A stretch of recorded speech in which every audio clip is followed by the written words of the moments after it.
Diving back into the Satanic Panic. This time, the NPR version. So, should I do a radio voice like this? Probably not. So, I will try to avoid it. But do forgive me if I do break into that sort of cadence occasionally.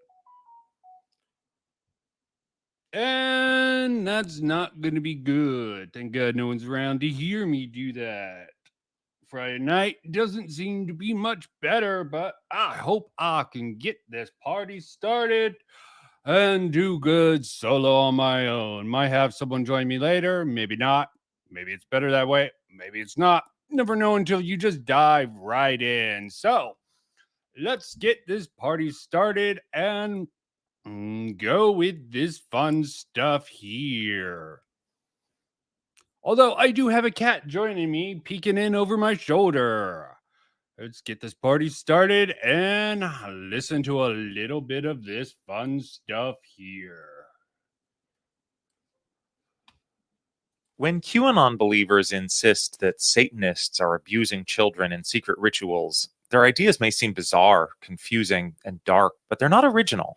This mythology echoes stories we've heard before. My next guest was used also in worshiping the devil, participated in human sacrifice rituals and cannibalism. It's said that a nationwide network of satanic criminals exists. Child molesting is a crime that most parents worry about at one time or another. That was Oprah Winfrey, Geraldo Rivera, and from NPR's Morning Edition, the late Carl Castle. So a little bit more honest than the documentary. The interview last time I covered basically just mentioned the Pope. They didn't bring up that these people talked to Oprah Winfrey. Or maybe they didn't. I think they did. The Michelle Remembers piece. I think that's the person they were referring to. But, you know, you can't have a black woman, can't accuse a black woman of spreading misinfo. All reporting in the 1980s on a wave of moral panic about satanic ritual abuse. Mary DeYoung is a retired sociology professor from Grand Valley State University in Michigan. My primary area. I really thought this was a got you when I first saw it, but I actually did the research. She's, despite what it looks like on her Wikipedia and all sorts of stuff, Mary D.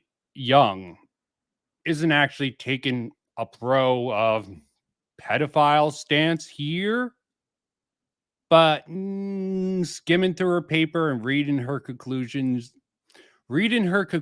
she doesn't take an anti-pedophile stance about this, just discussing their sort of tactics for normalizing this behavior in nature. So that just struck me as a bit odd. The Satanic Panic, where they were accusing pedophiles, and later, and this is also in here, and maybe there's some stuff about her condemning this sort of organization, the Northern American Man-Boy Love Association, but I could not find anything recording it. But now, retired, she's doing this interview, sort of making a big deal about imaginary pedophiles after she did some research on a very real pedophilic group. Just seems a bit strange that she's one of the people they brought into this mess. Not saying she's in support of pedophilia, just a bit strange that on her Wikipedia, besides sort of this Satanic Panic, it only notes that she did this paper. Little sus, not going to say anything about it, but maybe I shouldn't even said this and included it. Who knows? Area of research was in moral panics, particularly the daycare moral panic of the 1980s. So as a person who's spent your life researching this, what was your first reaction to hearing about QAnon? Here we go again. Really? Yeah, it was. Right out of the gate, huh? Right out of the gate. Understand. And I don't know if this was the whole interview they had with Mary D. Young, but that's a very interesting line to actually clip for this. So, I meant this might be a little conspiratorial, but devil's in the detail, and this is the Satanic Panic. They introduce her. They bring her up her area of research, moral panics. They bring up the Satanic Panic of the 80s. And first question that's posed in this is, what's your first reaction to hearing about QAnon? It could be misframed for this, but I personally think this is weird. Him asking about QAnon before even bring up anything else, and right out the gate, right out the gate. Little suspicious here, but I'm just being hypercritical here. Particularly the daycare moral panic of the 1980s. So, as a person who's spent your life researching this, what was your first reaction to hearing about QAnon? Here we go again. Really? Yeah, it was. Right out of the gate, huh? Right out of the gate. Understanding what happened in the 1980s with that satanic panic can help us understand what's happening right now with QAnon. How so? He's making a really weird comparison, and I don't think he substantiates it. He's just making the association and moving on. What horrifying allegations, ridiculous allegations. Yeah, he's going to get into that, but I still don't see how they're really connected in any way. So let's go back in time, almost 40 years, to that Morning Edition report from 1984. Reporter Frank Browning described horrific allegations at the McMartin preschool in Manhattan Beach, California. Prosecutors say teachers at McMartin School threatened the children with death and crushed live animals before them as warnings of what would happen if they talked. That was the prosecutor's claim. The defense attorney was this guy. I'm Danny Davis. I'm a criminal defense attorney of some 45 years in Beverly Hills, California. 45, about 6 of those were spent on one high-profile trial. Yeah. Martin case somewhat like 84 to 91. When it ended, newspapers described the McMartin case as the longest and most expensive criminal trial in U.S. history. Yeah, I don't know what that has to do with anything. He brings up the cost. All that hubbub. We have Dragon, the breather of fire, Tiaman on stream. Hola, man. Hello. Yes, you're probably napped in a little bit, a little slow in the draw, so you didn't miss much. No. But you also previewed this, so you know what's to come in this, given your general obsessive research ability, I'm assuming. Usually, yes. So I didn't say much, except for it was a little sus that the only other entry or research that Mary D'Angelo sort of went over was sort of studying a pro-pedophile institute. So we're to this sort of talking to the lawyer who defended the accusers of the McMillan preschool trial. Okay, let's keep moving. I just wanted to catch you up in speed so you would know, in case any viewers came in, which is a little slow now, but you can always rewind. You can rewind. On one high-profile trial. Yeah, the McMartin case somewhat like 84 to 91. When it ended, newspapers described the McMartin case as the longest and most expensive criminal trial in U.S. history. I thought it was a case of our times. Prosecutors charged 7 employees of the McMartin Daycare Center with more than 100 counts of child molestation and conspiracy. After a trial that stretched on for years and cost $15 million, no one was convicted. The only real evidence was testimony from children, who we now know answered leading questions from therapists.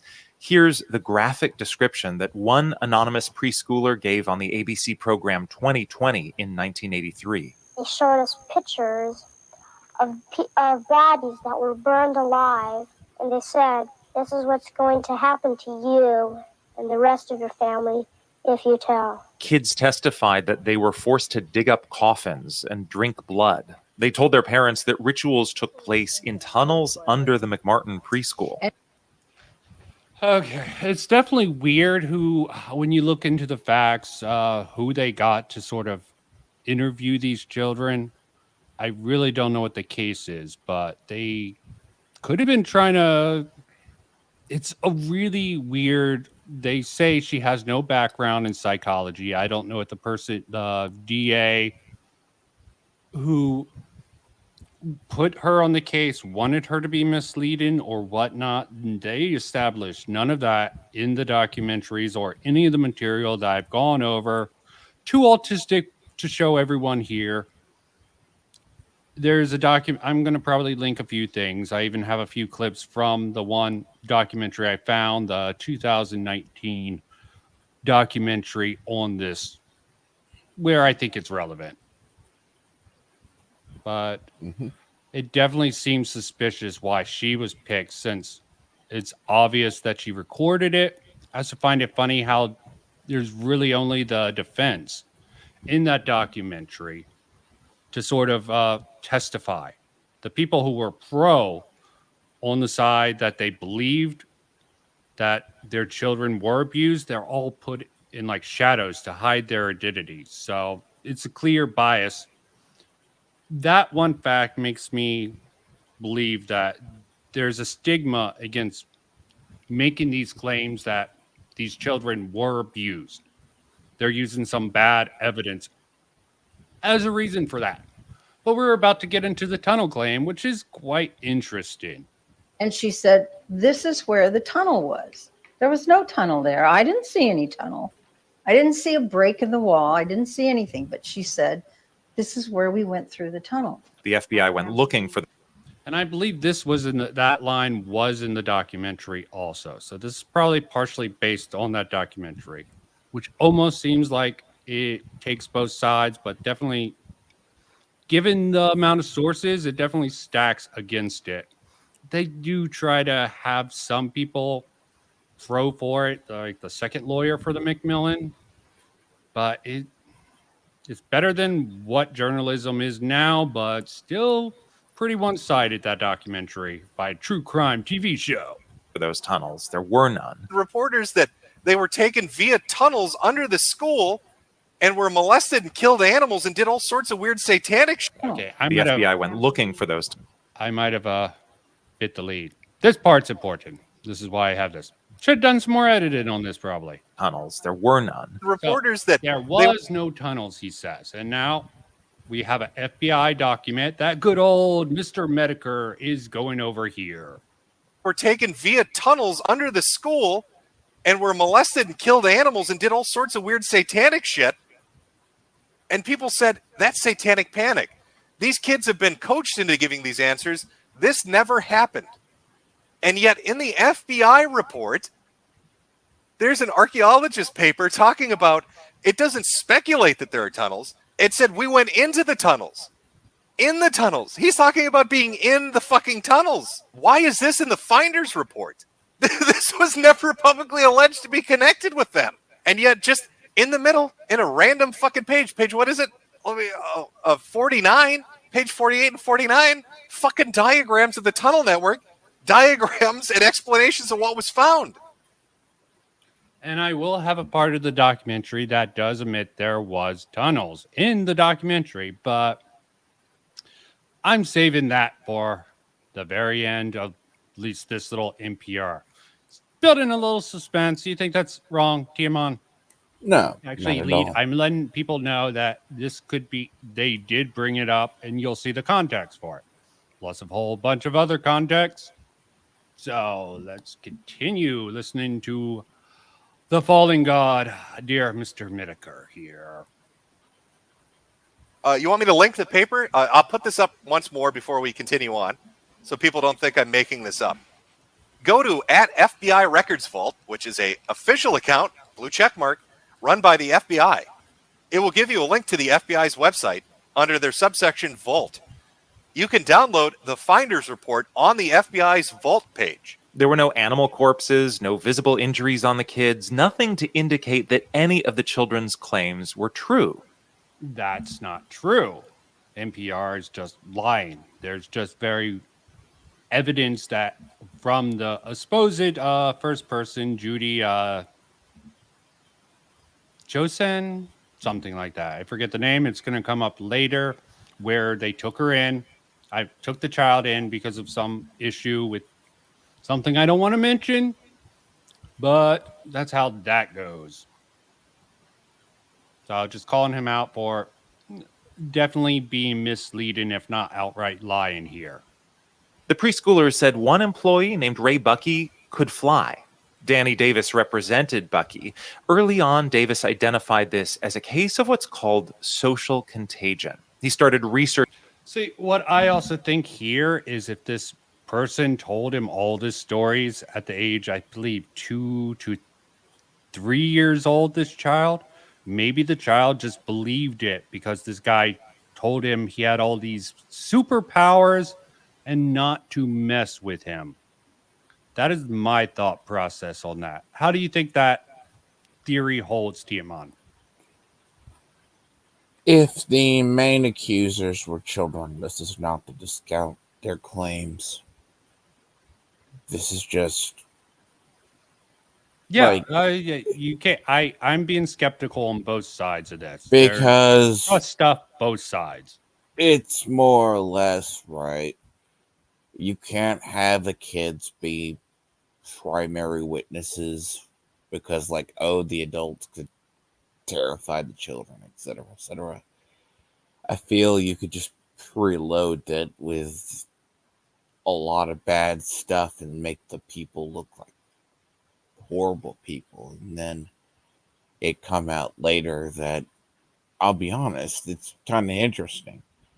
Like, it comes up later one of the kids was schizophrenic or schizoaffective.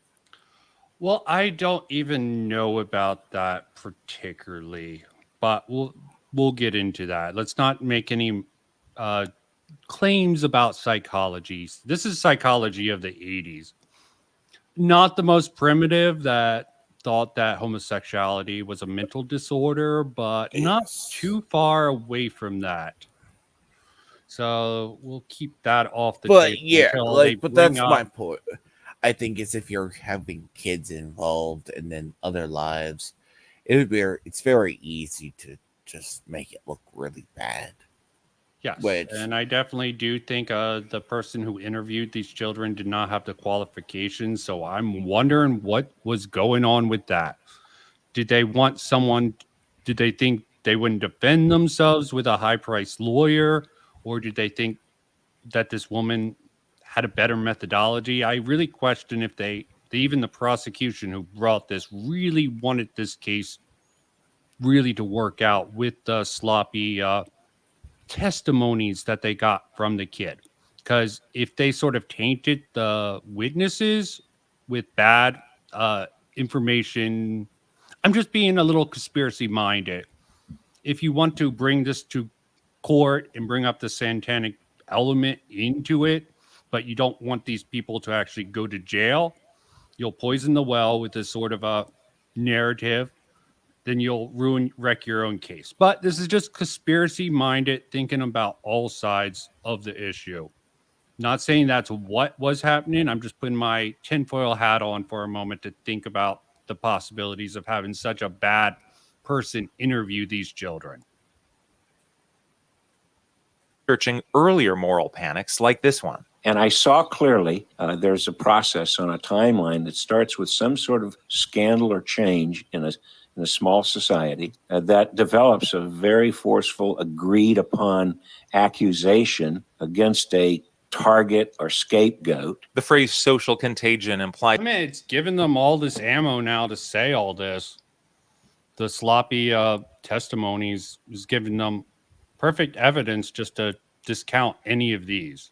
This is, again, tinfoil hat time. If someone wanted to poison the well and sort of discredit the idea that there's any pedophile ring, this is one method that someone could take.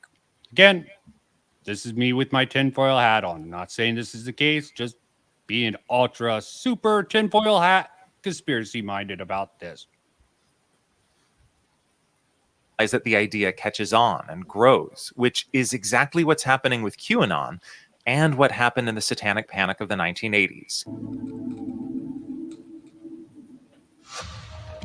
The charges in this case contains 100 felony counts, 99 counts of lewd and lascivious acts against children under the age of 14.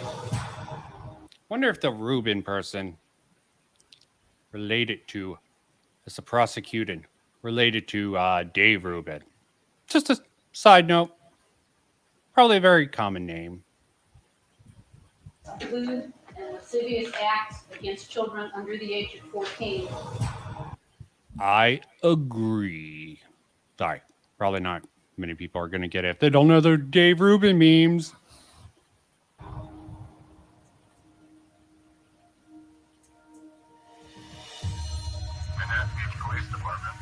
name is Eva Johnson, and I want to report a crime. Judy Johnson was the first person who had reported any kind of problem at the McMartin preschool. Judy Johnson was suspected of being an alcoholic. I had my investigator spend time with her, and he came back and told me what she talks about from moment to moment makes no sense. So, here we go. Okay.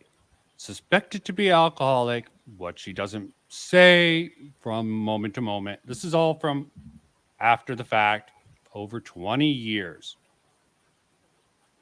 Never became a real part of my defense because I didn't know she had, perhaps schizophrenia and a drinking problem. Maybe because it wasn't in her file. I'm not saying that she didn't. I'm not making the claim, but you figured if she had a previous history of mental illness or drinking, but this was the 80s, probably was underreported at the time. But still, all suddenly, it seems this sort of mental and alcoholism sort of seems fairly natural, but Because they hit it. So, okay. I don't know why I included the first part. I think it was needed. Impossible to know how many other. Okay, yes. This was from a certain document covering the hidden tunnels of McMartin.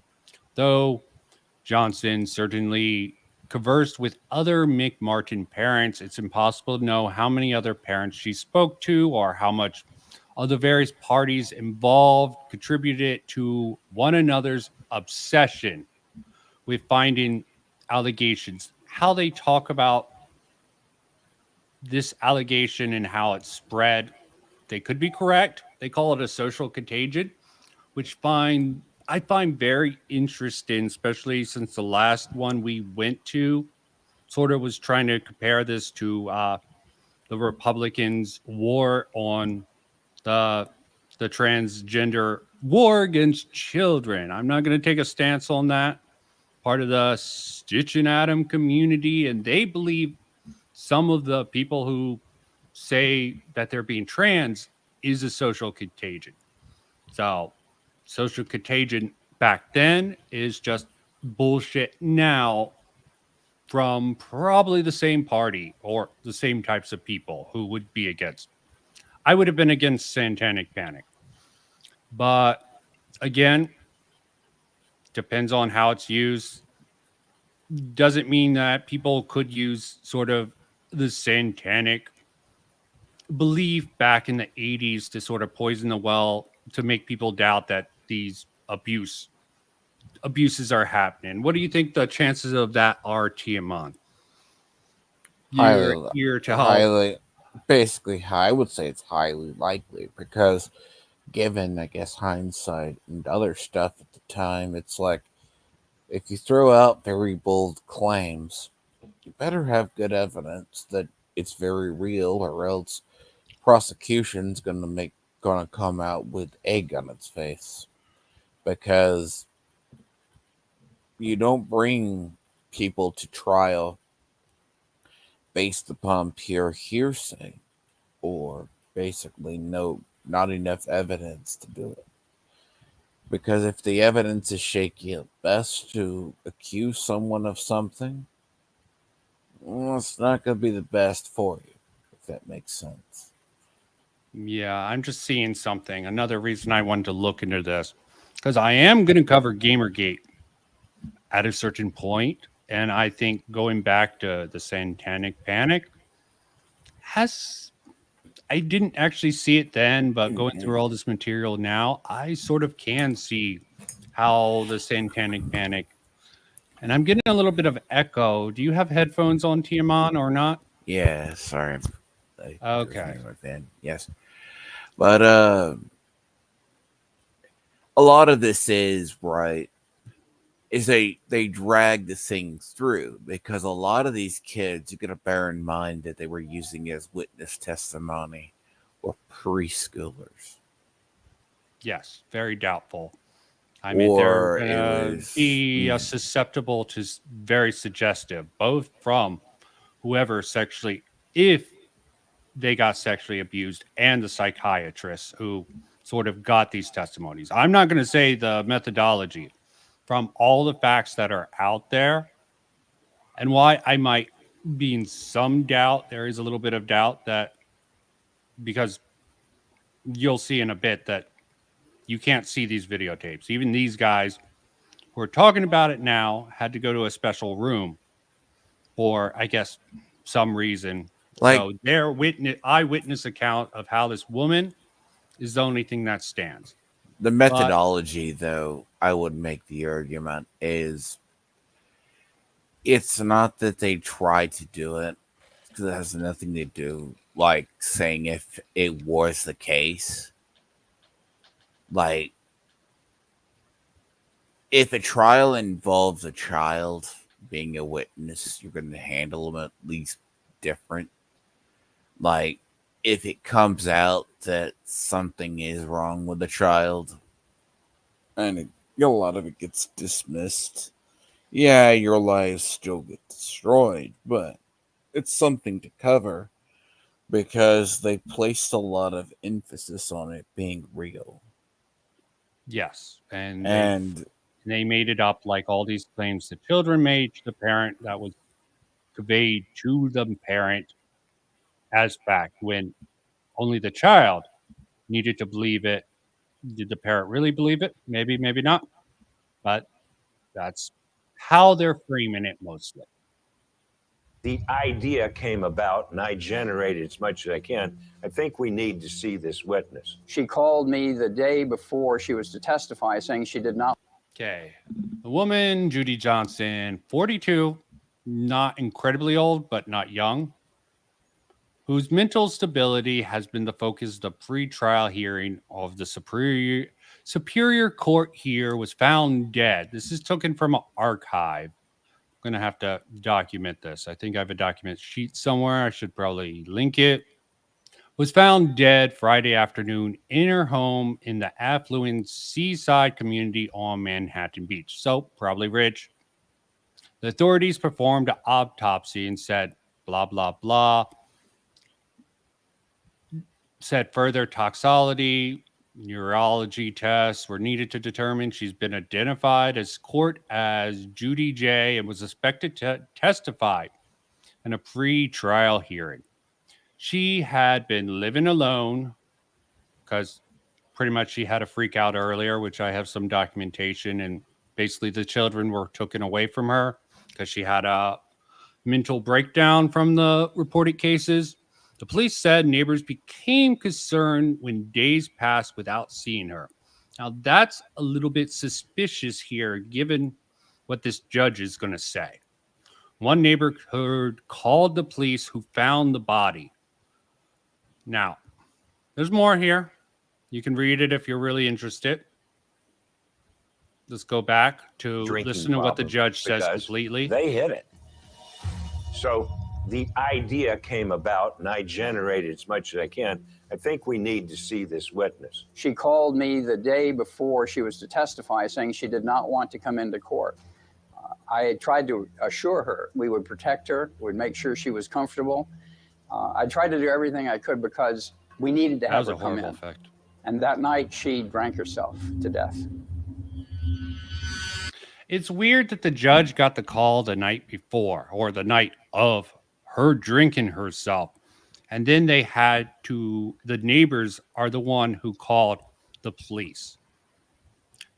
Again, just pointing out suspicious little contradictions. This is not necessarily a contradiction.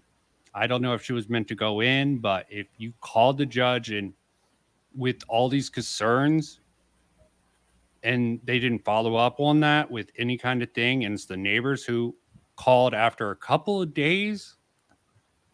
Wellness checks. If you would figure the judge would want to do a wellness check and call her the next morning afterwards and check on it, maybe get concerns, but it's the neighbors after a few days. And I'm pretty sure, here's the stuff where Judy Johnson's father and brother called the place. Especially if it's a core witness, you're going to care a lot about a well-being and a wellness check. Well, it was the 80s. Obviously, he didn't care, or maybe he's trying to hype Maybe it up. not. They're right.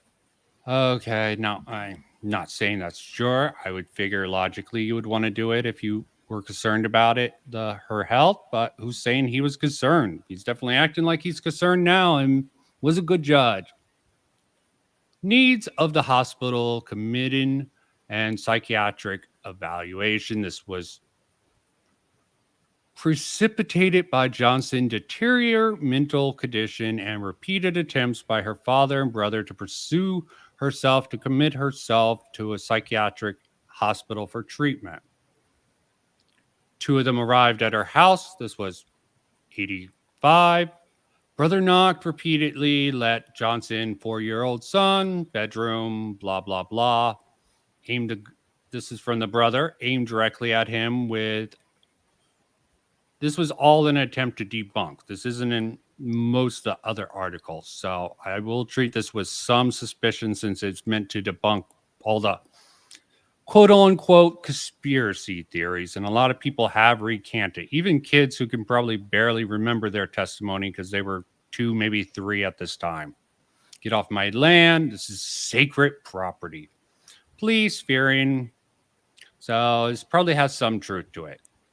County approved the transfer. She went to the hospital, extremely familiar mental state, which started with the McMillan case. So it is completely believable that this trial, which started 2 years prior, maybe more or less given the month, but over a year, this case has been going on. And she got drinking. And they diagnosed her with paranoid schizophrenia. But then they say some weird stuff. It's usually detected earlier in life, like the 20s, and there's no real reports of it from the husband till after this case starts. So it's just a sus sort of, I think, I'm not going to say anything. It seems like a post hoc rationalization for dismissing any of the evidence she would put forward.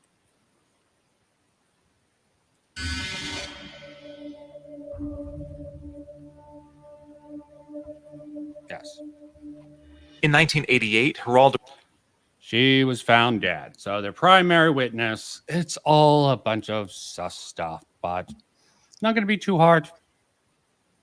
And Shapiro, back to be honest, if you go into a case where your primary witness is actually dead, or a big source, that would leave your own testimony to children, which can be taken.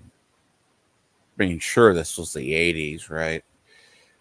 And I don't think they quite had the idea of like RICO or that style trial where you could have the mafia go and investigate the main witness or basically intimidate them, right? I think that's a step too far. The mafia go to. Well, I mean, it's a you're putting on your tinfoil hat. I respect. No, but that. I'm like saying, like in the case of when you investigate a situation like that, they intimidate the main witness, and the main witness then recants their testimony. The guy gets off. Yeah, there is absolutely no saying her paranoia wasn't for a very valid or good reason. They just assume paranoid schizophrenic.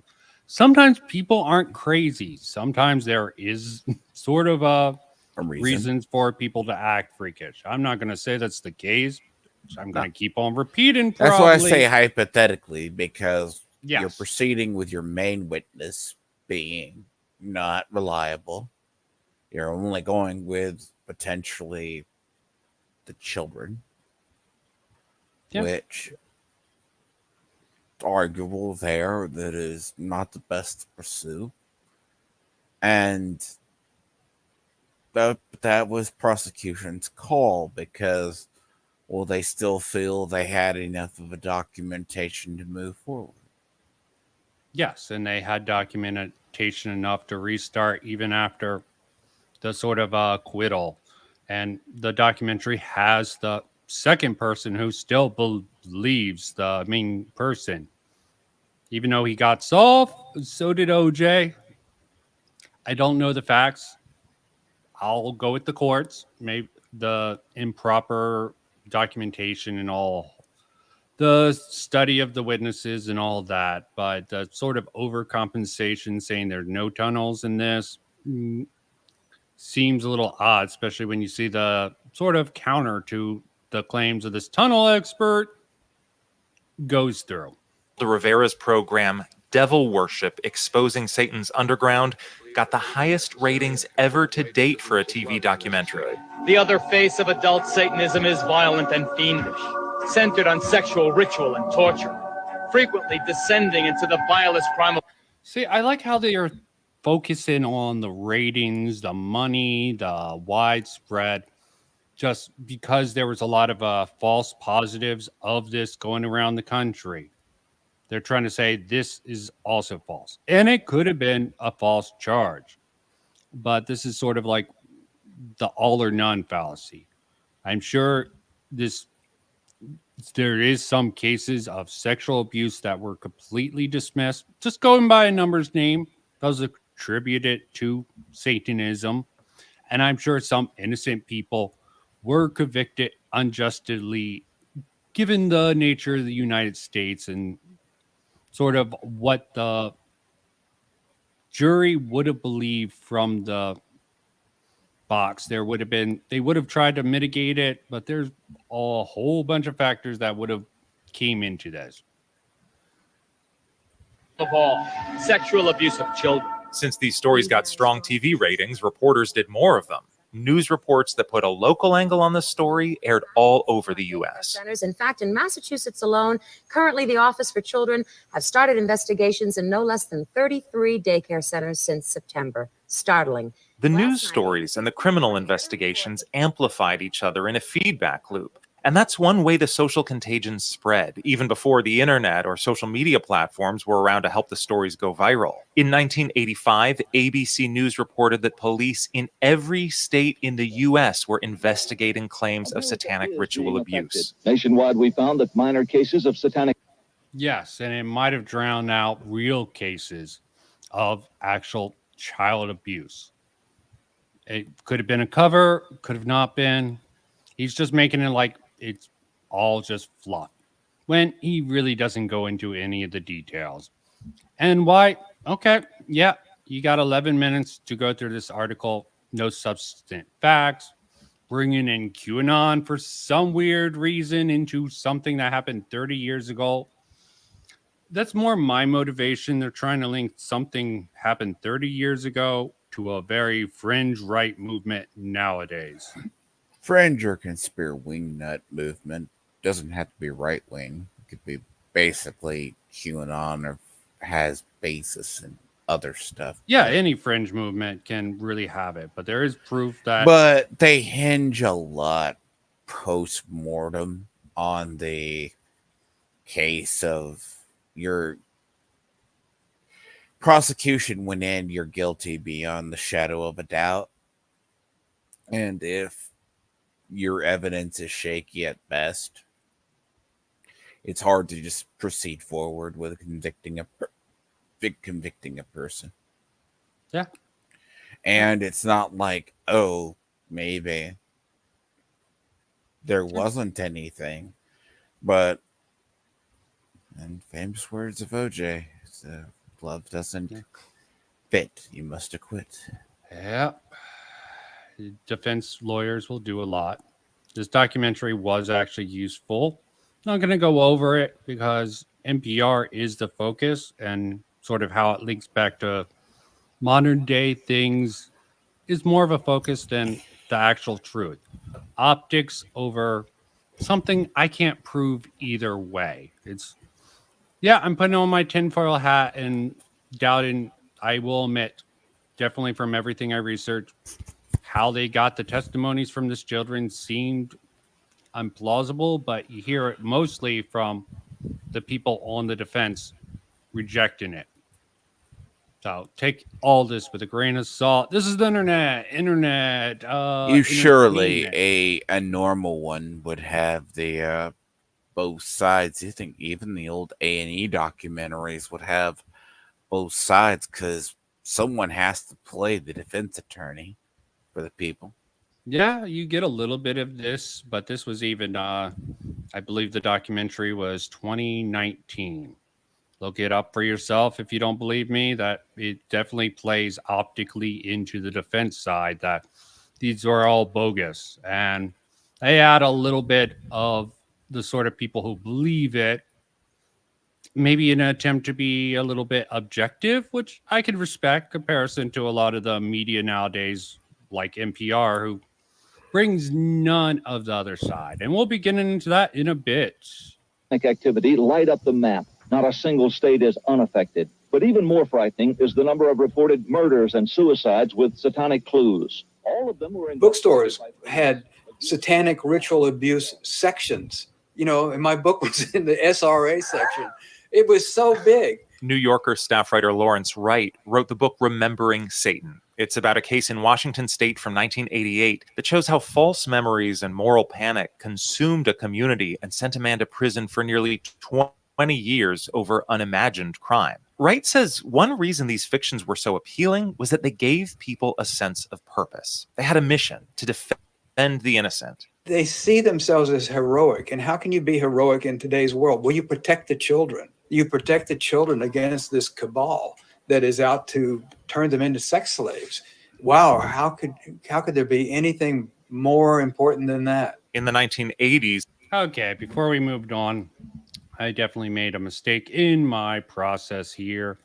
So let me switch this. What are all your thoughts, Tiaman, to start with this? I would say, as try to be a factually objective based person, I feel that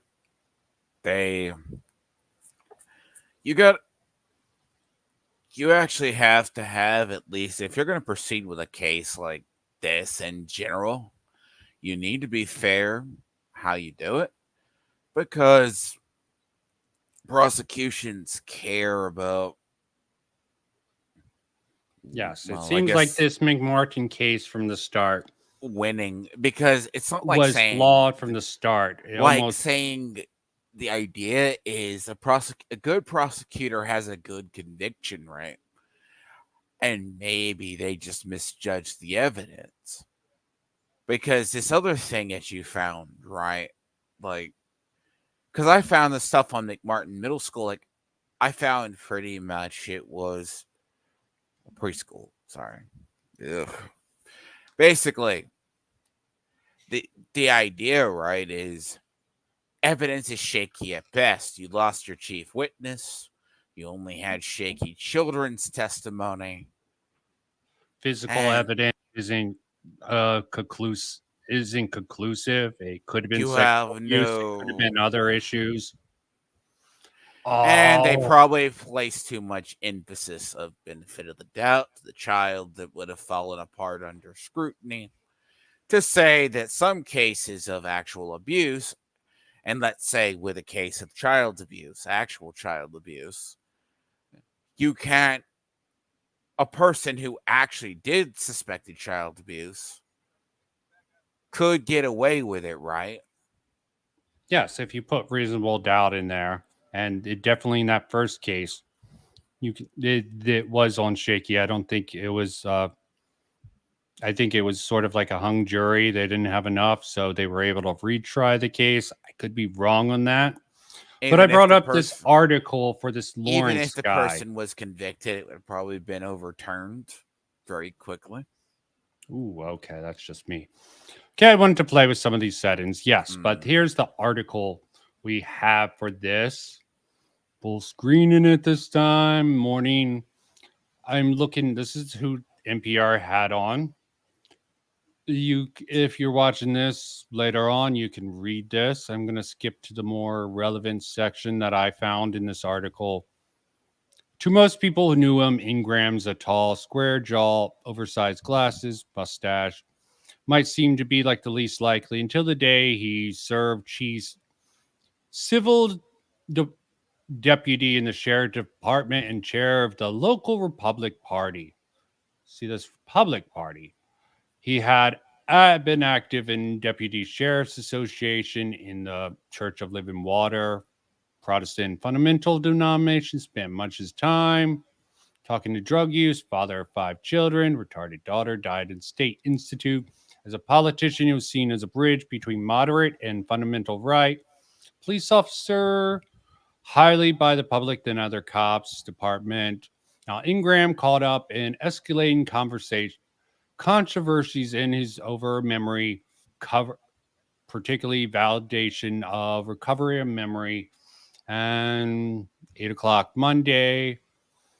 See, I just wanted to give you a sample of this so you have the full context. Even if I'm not reading it, if you're really into this and watching this later on, you can pause and read some more of this article or find the article online. You can find the article as well. And I mean, the only problem with certain articles I find, and this is just a side tangent, annoying, is do you have ad block? Are you subscribed to us?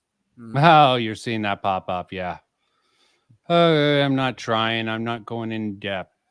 But this is the start of it. False memory allegations. He might be right, but them bringing in someone who did an article on one case that most likely is false seems like a weird thing. It's like maybe he did more articles on this, but he has only really this one article that he turned into a book. That seems a little bit sus to me to bring this guy up in an article, and they still don't really. Where are these QAnon?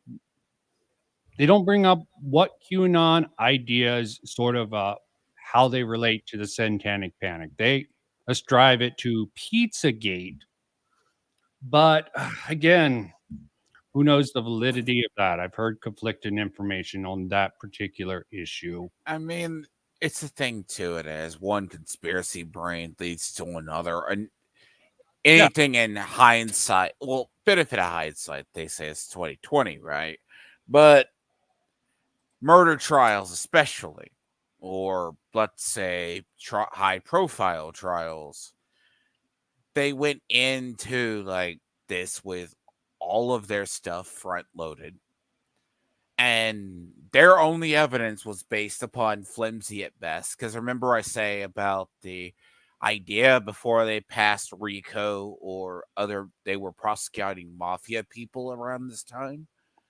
If it was based upon one person, let's say they killed the witness or the witness recanted their testimony, do you think that undermines your case? The validity? Yeah, and she died conveniently from drinking too much. I'm assuming a few days before she meant to testify in pre-trial. Literally the first thing, if that was your witness, and I would say for the most part, standard procedure would have been, the person didn't show up to testify. You send a cop to their house. No, I don't think. Sorry, I think you're pulling too far ahead. I think it was way before. It was a few days before. I don't think she missed it. I just brought up the fact that it's the neighbors who, in the archive record, because that's where I pulled that from. The archive record before, in that date, they say the neighbors called him, and in the current documentary, 2019. The judge of the case said he called him the night before. Yes. It seems a little weird that the neighbors had to call because they were worried. Just a little bit odd of a fact. It seems a little odd that the judge talks about this in the documentary over 30 That's years something later. that's weird. Maybe it's bad procedural because it's just like could be very simple. Yeah, maybe he Maybe didn't do that call and he felt bad about it, so he's retroactively making himself seem more carried about this And I witness would who say died. I'm not So it's saying the not judge. necessary that I'm not saying he's the judge wouldn't do that, but if someone is a key witness, they're going to have them either sequestered or a place they could ascertain them to show up. Yeah, it just seems a little weird that she died right. She drank herself to sleep after. I mean, drank herself to death the same night she talked to this judge. Just a bit odd. I'm not even saying that he's retroactively fixing it because he wants to change the narrative. Maybe he feels he got scrutiny for not checking up on the witness. All sorts of reasons why he would put that out there. Maybe he even did. Who knows? That's the thing. Something like this case, right? Because it wasn't until, bear in mind, they had RICO put into place, you could convict people in like big organizations of other stuff.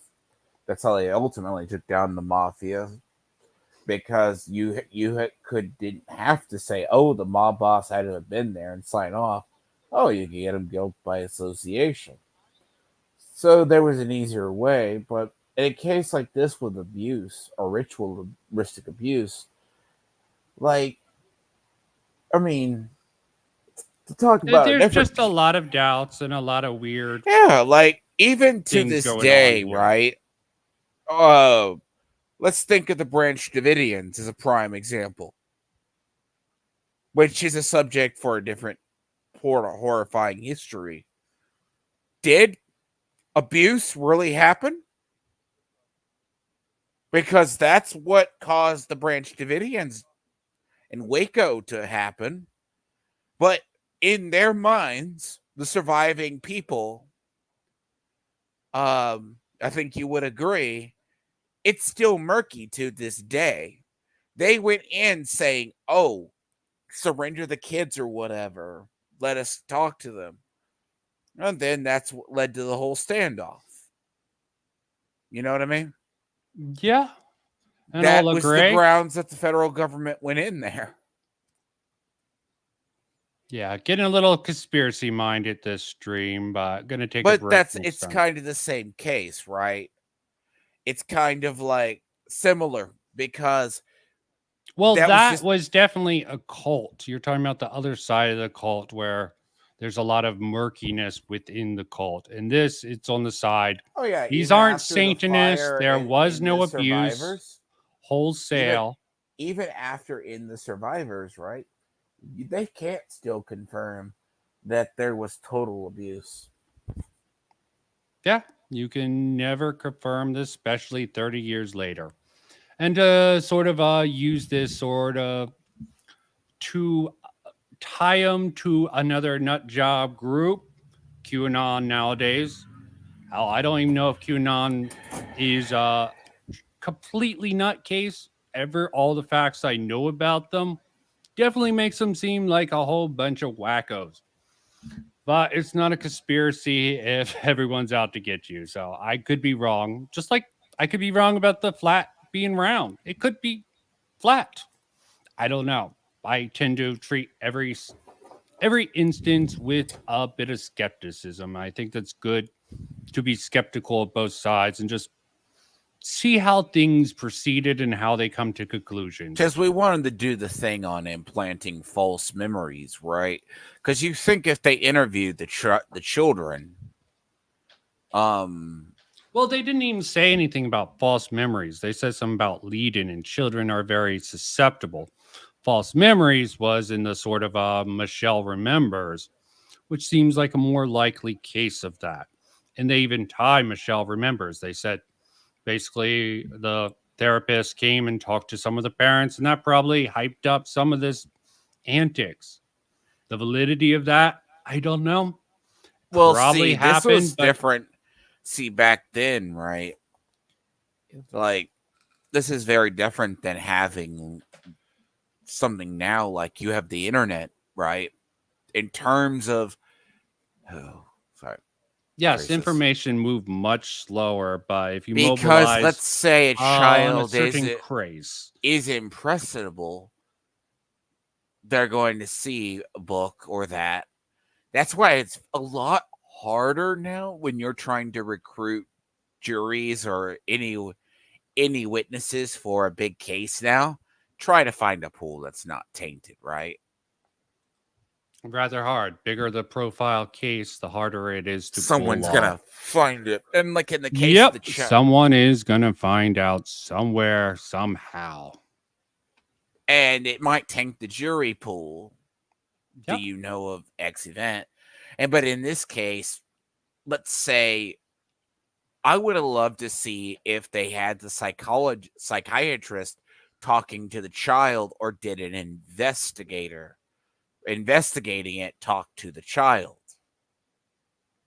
What if, and said, what if the children talked to each other? So, oh, I talked to a man today or a woman, right? And they said this, this, and this. And they go, kids having a vivid imagination could spread it themselves. Very possible. And it also could have been led to them by whoever did this to them. As I said, there are claims being made like he could fly and do all this other weird stuff that can't be that seems completely ridiculous.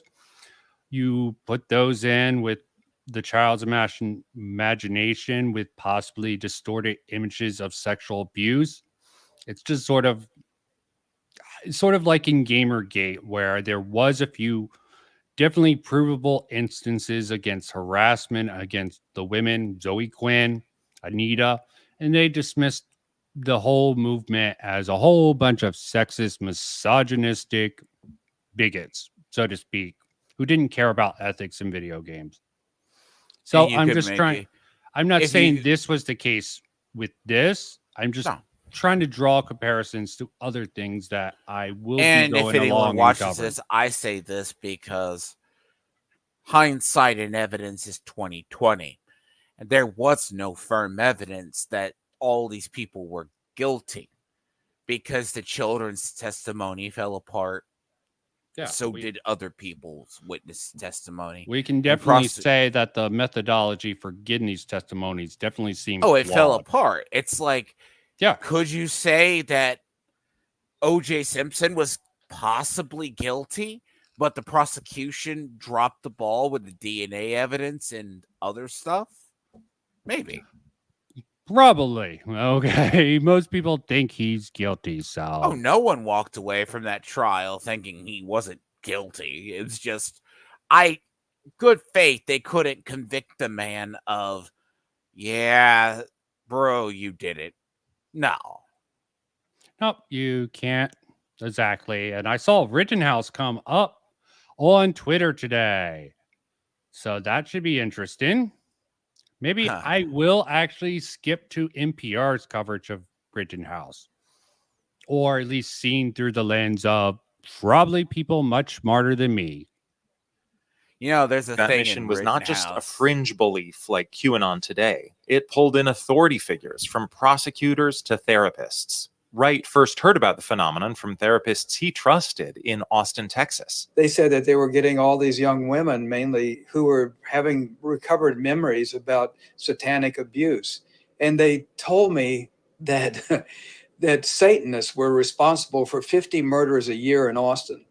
Well, we've never had 50 murders in Austin. The therapists told you that? And I love these people. They're wonderful, intelligent, compassionate people. And then the police picked it up. And I went to a workshop given by this cop who was going around the country talking to other policemen about satanic abuse. And he said that Satanists were responsible for 50,000 murders a year in the United States. Again, far higher than our actual murder rate. And these were cops. There were law enforcement training videos like this one teaching police officers how to spot. And this is in the sort of, I saw this in the promotional material for the documentary that I will end up trying to see once it comes out on Tubby. This was on the Instagram. Blah, blah, blah. So take all this. He uses the same sort of points to sort of bring all of this up. Spot the signs of satanic ritual abuse. Now, Satanists would reverse this star, or pentacle as it's called, and have 2 points up. Those represent the horns of Beth. So basically, I see this as them sort of using all the ridiculous claims to possibly cover for more practical claims. Again, can't prove anything. It just definitely, they're just showing all the ridiculous things. They're not even going into exploring the maybe plausible claims that came out in the Satanic Panic. Baphomet and or the horns of Satan. But now I think one of the reasons this has a real sticking point is that it's such a common trope. Like, it comes up over and over and over again. These ideas were not original in the 1980s. Eleanor Janaga is a medieval historian who specializes in apocalyptic thought, and she reaches all the way back to the 1100s to find similar themes in the blood libel conspiracies of Europe that claimed Jews were drinking children's blood in bizarre religious practice. And this connection here, I mean, this definitely seems to be like QAnon stretches back from the Satanic Panic to the witch trials or the medieval hunting of heretics. I just don't like where this narrative is going. It's a stretch. Stretching back so The far. problem is, it feels to me like, and other people you'll see like gray cover as well. It's so strange to me that it's like, oh, do you believe these strange people believe if you get endorphins or a special chemical from people excited in the blood as you kill them, they drink it? Okay, guys, I guess you got a point. It's totally plausible, right? I'm like, so it's like a stretch. Like, they have this idealistic of there's a difference between being objective. This goes on both sides of the issue. Being objective and saying something happened, and then actually finding evidence and saying, oh, that did happen. It is this. That's what I'm going to call evidence on you. It's like, regardless of what you believe, and like 2020 happened. QAnon isn't everywhere in the clouds, in the water. You know, it's Antifa's. You can say the same thing about the Antifa movement. It wasn't everywhere. It's fringe. Am I right? Yeah. A fringe movement who sort of uses social media to spread their sort of ideas that, for the most part, caused a lot of destruction. They got their sort of martyr. Michelle remembers it's definitely sort of the false claim of the Satanic Panic that everyone heralds it up. They try to link it to this. Like, maybe you'll find one random person believes QAnon exists, but good luck. That's like finding a needle in a haystack. No, I'm sure there are people in QAnon nowadays. QAnon is a real belief, but there's flat earthers. I understood what you were saying. I'm clarifying for the audience. Yeah, like QAnon is real, but I've never met one online or in real life. They're probably very fringe, just like Nazis sort of have gone underground. They probably don't talk about it a lot. But yeah, we are going to get to how they're linking it to the modern day QAnon movement here. Practices. Janaga says it's no coincidence that two of the names that pop up often in QAnon mythology are Soros and Rothschild, both Jewish. And so we're kind of the making that about anti-Semitic. Okay, they are rich people. Okay, and I'm pretty sure Soros, to save himself as a child, was a collaborator with the Nazis. and that's got to then you fuck can someone go up. with the other, right? Because the other thing that he gets chunked at him is he intentionally shorted the Bank of England, which is not entirely true, right? Because I don't know how much you know about that. Because the idea that he is the far right boogeyman, so to speak, because he funds a lot of groups or government candidates that run for government, I should say, that have suspect opinions or behaviors. But he gets a lot of crap. Like, they'll say, oh, he shorted the Bank of England. Not really. He saw an opportunity, but he didn't intentionally short the bank. What, right?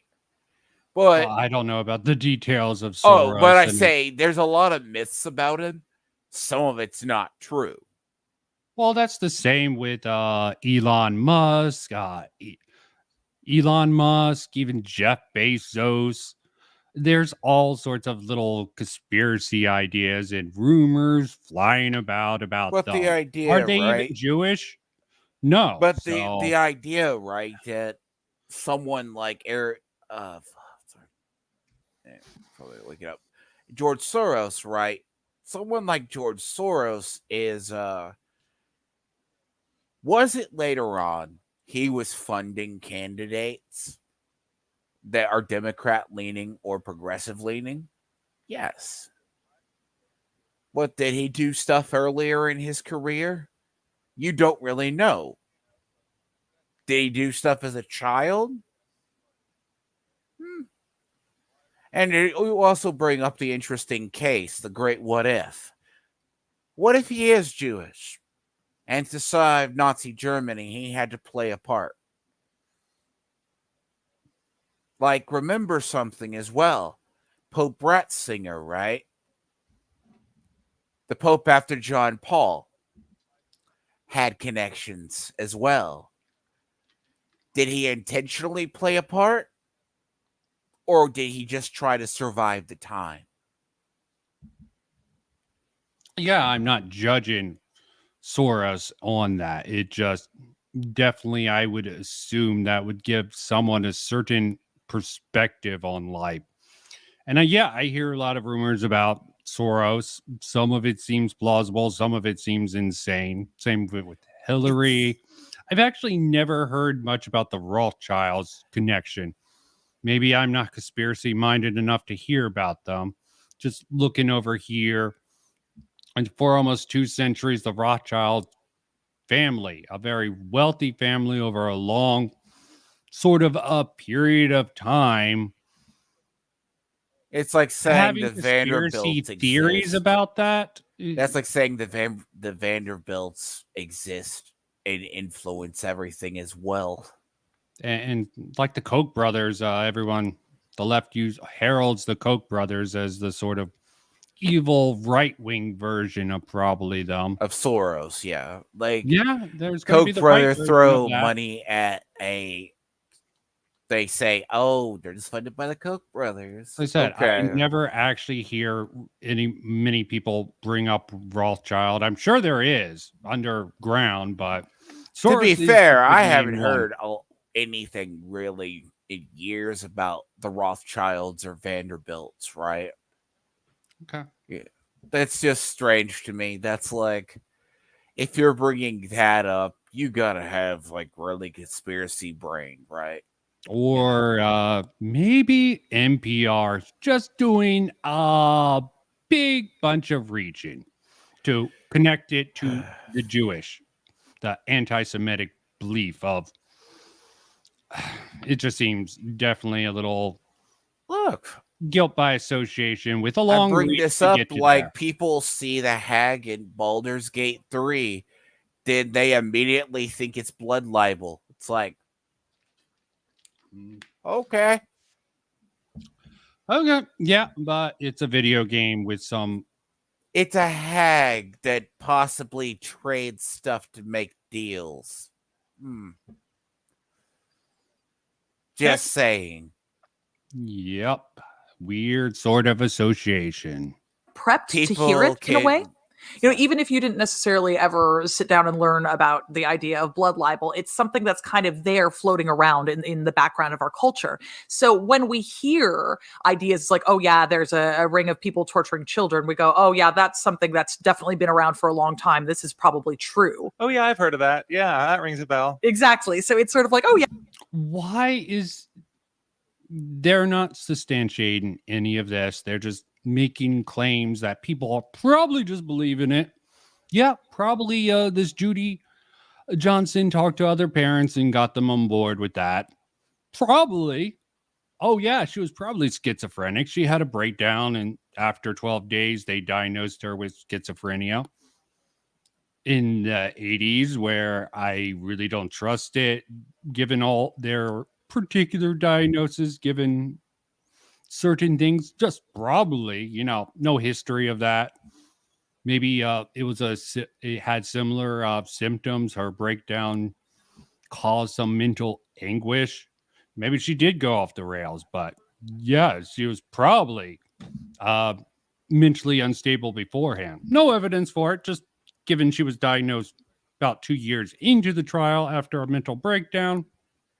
Yeah, probably schizophrenic from before then. See, you're just not diagnosed with it. You have something prior. It's just convenient that they can retroactively use something after a mental breakdown to sort of go back and say, yeah, probably beforehand she had mental issues, which definitely seems a little post hoc rationale, in my opinion. It could be true. She could have had mental issues that weren't diagnoses, but I don't see people countering that claim coming forward or even being really cited. So it's hard to really the victor's right history. That is a term I hear being echoed, and I believe it to be true if you look at history. Yeah, you definitely pedophile, like child torture ring. Yeah, 100%. Yannick says part of what makes these narratives catch on is the hybrid of reality and fiction. Like today, QAnon supporters use the long-established hashtag Save the Children to promote their false ideas. And in the 1980s, police, therapists, and journalists zeroed in on the real threat of child abuse. Okay, Save the Children. Do you know anything about that? Let's look it up and see how crazy it is. Okay. Talk while I look it up, okay? Your thoughts on this whole matter. Save the Children. Have you seen that hashtag? Such a popular one? Maybe it was just more popular back in the day than it is nowadays. Save the Children. He might have actually sent me a message. Children, saving them. I'm trying to save them. Trying to type it in. Oh, save the children. Were we lied to? Stopping the screen. Let's just take a quick look. This is in the moment. I didn't plan on this. Sometimes it's good to throw a little bit up. Good, fun planning out the door and into randomness.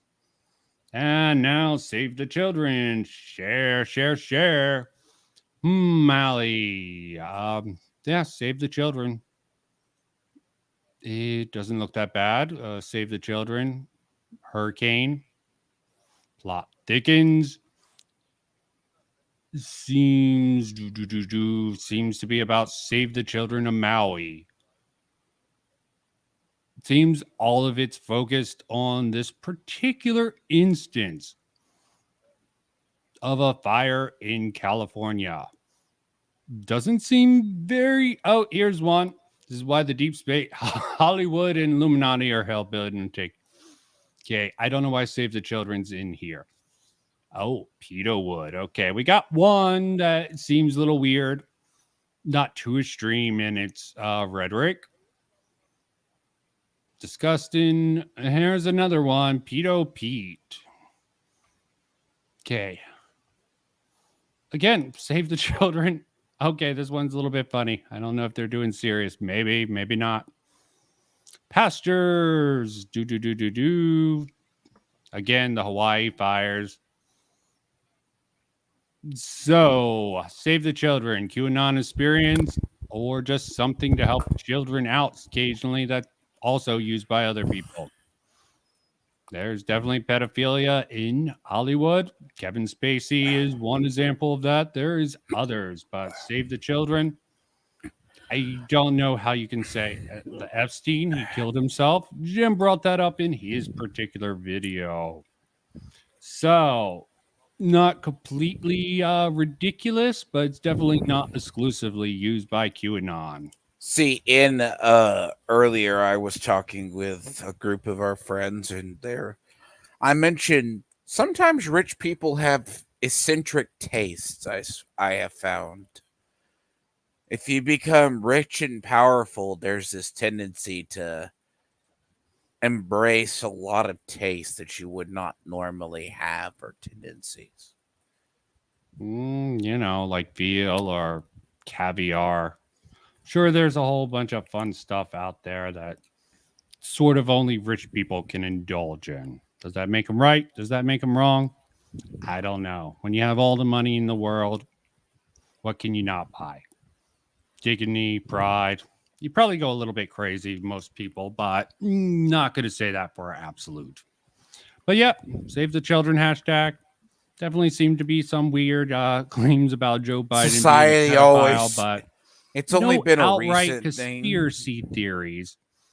Because it's only been recent that people seem to forget, because the idea is you protect the children regardless of how you view yourself or your politics, because the children are the future. But what do I know? Yeah. Yeah, save the children.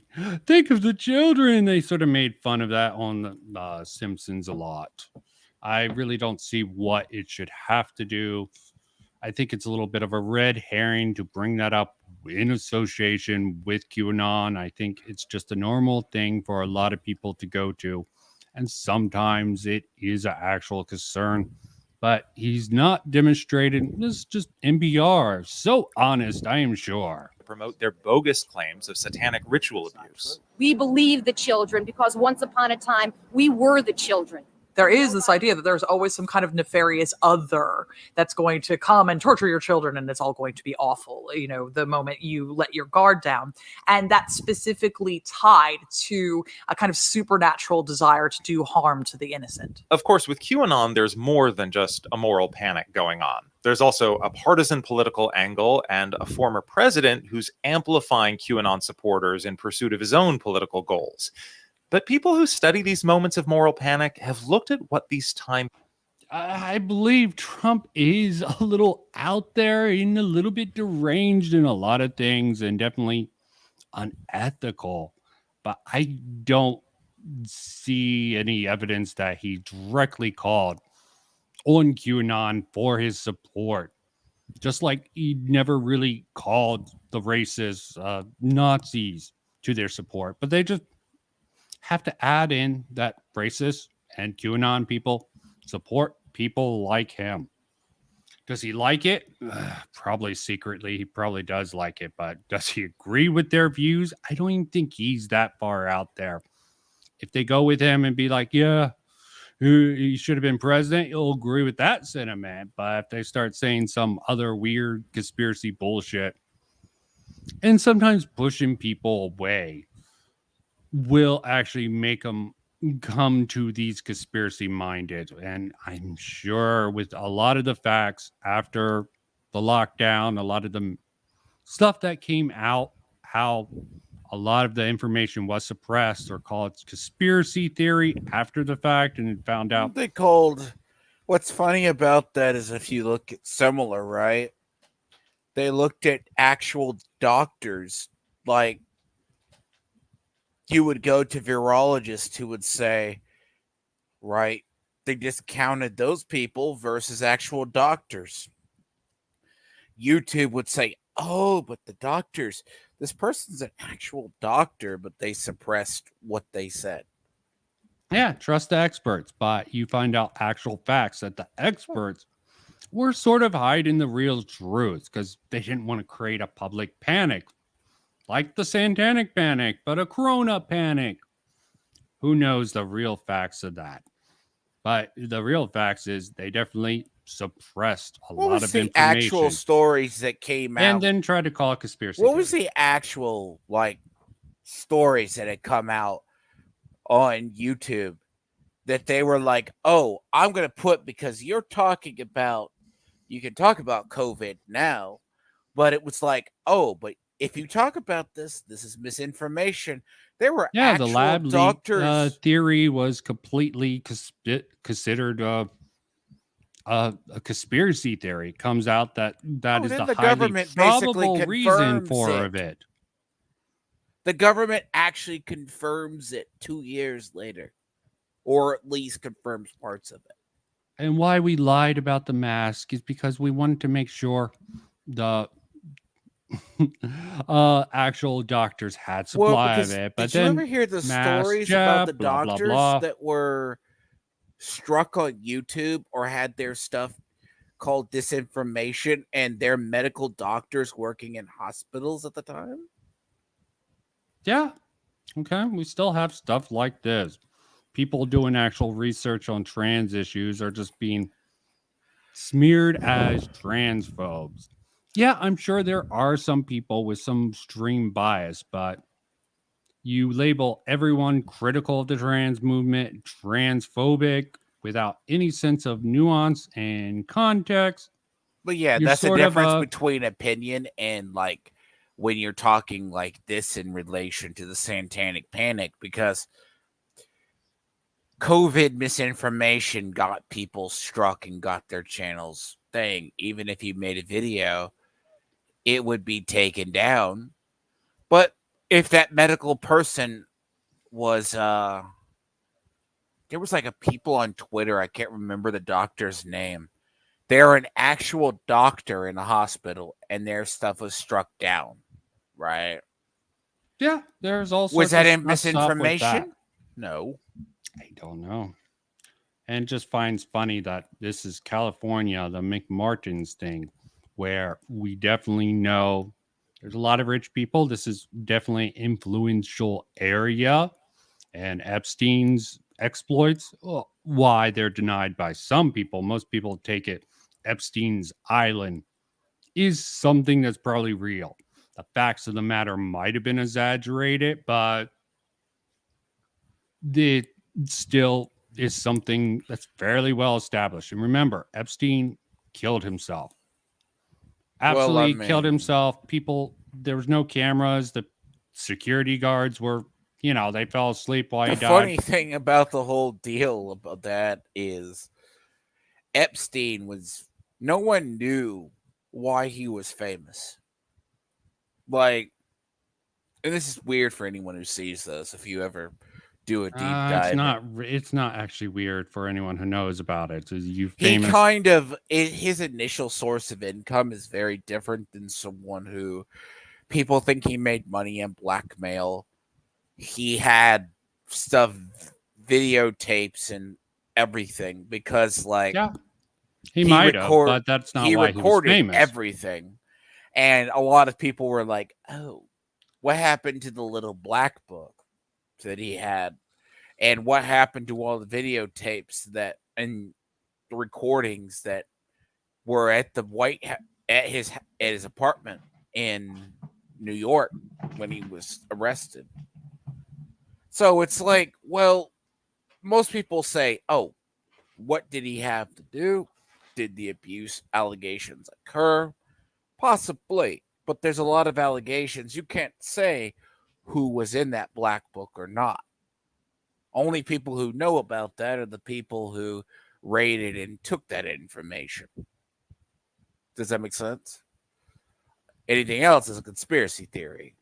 Yeah, okay. I wouldn't call it conspiracy theories. There's a lot of suspicious stuff, and the fact where there's a lot of suspicious stuff around Epstein, and the fact that not everything's known is a little suspect. Sort of like how I think it's a little suspicious that Judy Johnson died during the kind pre-trial of like before she went people up. forget, right, about the Crown Prince of England, not Charles, the other one, Andrew, was Andrew Clark?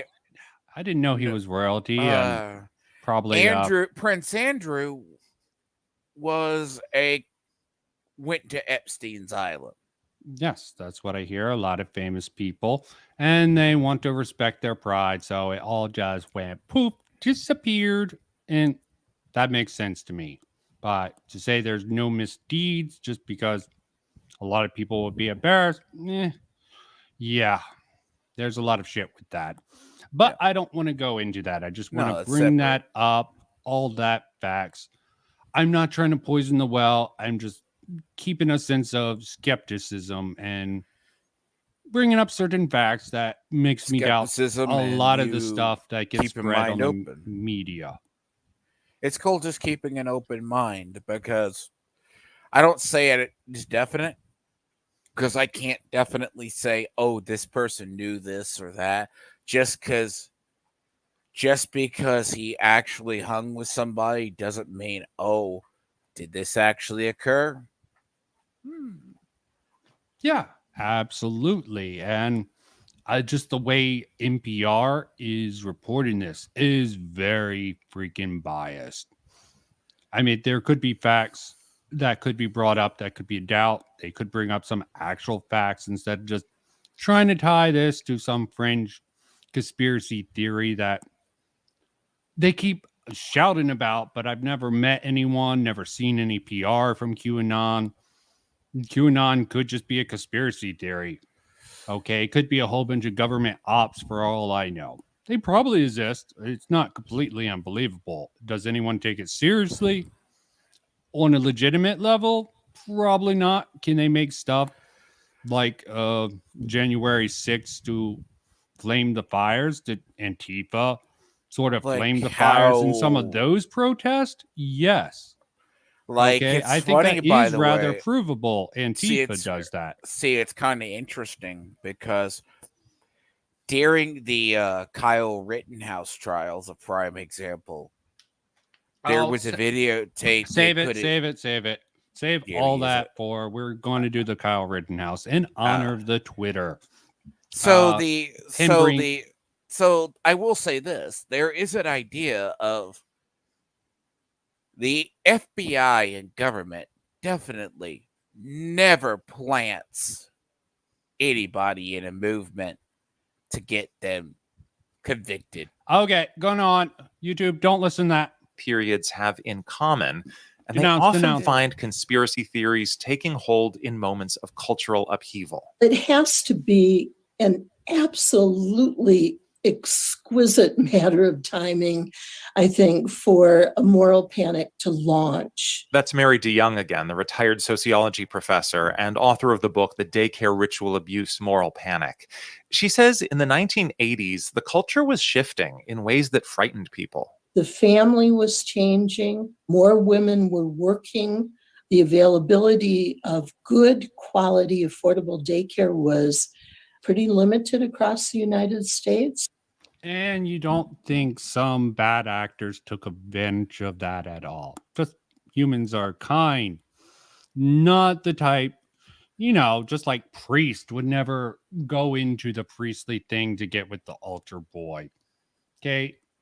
And yes, the satanic angle is a little bit of odd and probably poison the well for some of these actual cases and probably put away some innocent people. But to say it's completely out of it when there is the Church of Satan, and of course, they're just regular good people, but somehow they organize under the Church of Satan. They're a little bit memey. Oh, yeah, but you have a lot of Okay, let's compare those Satanists to 4chaners, where it's provable some of those 4chaners was definitely having some really bad some issues with child porn, and most likely some of them had an affinity for that, and they hid within the ranks of that sort of 4chan meme community. I'm So what I sure mean, even they're if a when they're kind majority of a of meme, right? Satanists, It's funny when you talk about the Sarah, they don't bring up the younger Church of Satan founded by the guy, and yes, there's actually some involvement of them in all these cases and how they publicize and how much of a fucking jackass that one guy who was going to sue the therapist, Michelle Remembers therapist, for bringing up the Church of Satan. But you know what? Just show all the bads and do this little fluff piece with so many people, but not really provide. But this is talk radio. There is supported information to support their ideas, but they're pointing all this information from the Satanic Panic towards QAnon now. So lovely. So because here it's we like end up taking this Scientology really is innocuous. Scientology not a tax write-off. Yeah, I'm sure the Satanic, the Church of Satan, to a certain extent, is sort of for the tax write-off ability, but you could make a church of anything. Well, maybe not. Maybe Satan is just a way to oppose the church, but I'm pretty sure there are people, if there's people who believe in God, there are going to be some people who take Satan as a real person, and maybe he can give them stuff if he does what they want. They're Innocuous little social institution, the daycare center, and putting it right in the middle of a brewing social conflict about the nature of the family. Today, people are frightened by other changes in society, whether that's immigration, technology, or a pandemic that's killed millions of people around the world. There are contextual factors. They can be ideological, they can be social, they certainly can be a mixture of all of those kinds of factors. Yeah, I would agree with that. To really get into the nitty gritty of this, you definitely need to factor all this stuff in. Do you do that? Definitely not in this little fluff piece here, trying to tie QAnon to the Satanic Panic. I don't even know why they're trying to do this. And the even further reach back to the the Jewish conspiracy It theories must have of been the the past. era of this article that's their big deal. Well, this was 21, so this was in the height of the pandemic. Still pretty fresh post election, and then you needed to ride a wave of whatever resentment. Yeah, this could just be for the tide to sort of ride the wave of, oh, QAnon is as bad as these people. Who are they? We don't know. Let's not talk about them. Let's refer to a past sort of thing that was sort of proven to be false. When the details of that, especially with the FBI file that would have been out since 2019. Because no one can was say out there. for certain, right? Like with Ray Epstein, there was people like joke with like the people like with on January 6th, there was like a whole coordinated group of people with like red microphones, and they tried to look into it.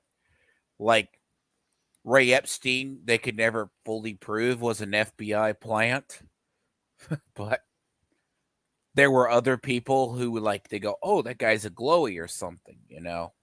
Yeah, but and sort of for what was it called? The Wisconsin, I think, the plan, that fringe military organization that went to kidnap this one woman who was a politician. The governor, you mean? Governor, yes. I believe she was a governor, and that was led by a lot of FBI. People meme that, like, who wasn't the FBI in that? Yes, there's definitely an FBI informant who sort of set that sort of powder keg off, and definitely seems to be a clear case of entrapment. Well, not clear, but definitely seemed like you definitely would have a case for getting them off on entrapment charges.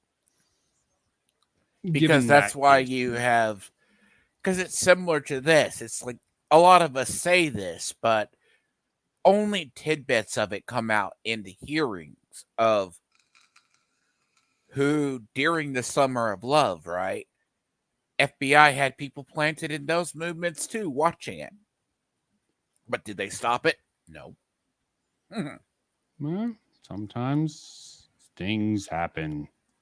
I'm thinking about, like, in cheesy B horror movies, there's always the retired scholar who actually knows how to fight this kind of a monster, and you're that retired scholar now. So how do we fight this kind of a monster? I wish I knew that. I really do. I spent a long time studying moral panics, but I must say that my confidence in how we deal with these effectively has not increased over the decades. She says the best available weapon is to counter bad information with facts. Because as moral panics grow, her research shows they also become more ridiculous, far-fetched, and absurd, until, she says, they eventually tend to collapse under their own weight. Yep. Okay. Maybe it's true, but in this day and age of misinfo on both sides, provable on both sides, it's hard to tell fact from fiction. And how do you really get into distinguishing that? That's a problem we live in nowadays to a great extent. And I'm really, Michelle DeYoung, I don't want to poison the well with that one article, but maybe she says something about the NAMA, the North American Association for Boy Love Relations, trying to do that. I skimmed it. I read the conclusion. It didn't seem like any moral condemnation. Didn't seem like she had any further. Mainly, it seemed like most of this took up most of her research. I would bring this up as well if that was her basis of whatever. And I think I was going to save it for this. Years ago, Bill O'Reilly had a advocate from him on his show and questioned him very vigorously. Nowhere near did they say they endorsed full-blown whatever that is, right? But definitely suspect is crap. But did we say, well, you definitely look like you do that? Because remember, around Satanic Panic as well, stranger danger as a kid too, right? Don't go talk to and a I think stranger. awareness of people within the youth is not a bad idea. They sort of link it to why people freak out a little bit. Be careful of strangers with vans that offer you candy. Yeah, and I'm sure that happened. Also, be careful of weird Halloween candy because it might have razor blades in it. Did it happen a lot? Wasn't that the case of, like, there was a child murders or child abductions that were happening where people would do that, and it caused scares in communities? And then, isn't that similar to that era of how they viewed the Satanic Panic, right? Because, like, oh, this man lured children with candy into a van, murdered them or abducted them. Beware of it. And it caused the mass nationwide attention that parents told people stranger danger. Yeah, and there was movies definitely that probably contributed to this, but as I brought up in the last stream, Psycho probably made a lot of people afraid to go into the shower, or Jaws made people afraid of sharks when they shouldn't be. Shark Week is great. Okay, just because those movies sort of influenced the culture at the time to fear certain things does not mean everyone needs to jump on it. And yeah, there's definitely the cultural contagion thing that they talk about for the Satanic Panic. They're sort of using for the sort of cultural fear of that the bigoted Republicans and even some liberal people have of sort of the rise in the transgender movement is going to be something to poison the well again. Surprised they haven't tried to pull it too much here. Maybe they don't want to put an eye on the Satanic Panic and have people look at it. But frankly, they could do it and they could get away with it, given how it's treated. It's just like how the Red Scare sort of has people suspicious of being critical of communists or people into socialism nowadays. It sort of gives them a pass, in my opinion. And we're not done yet. Got a little bit from that documentary that I wanted to play about the tunnels.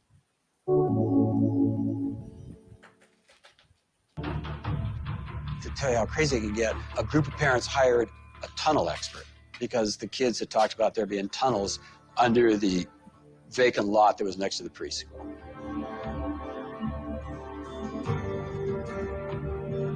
Okay, so I'm guessing that's the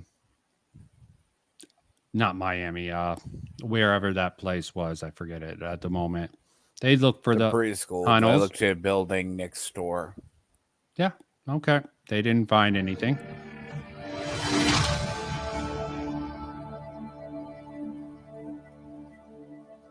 I wanted to get someone. So this is almost 7 years later. The parents got permission to do this.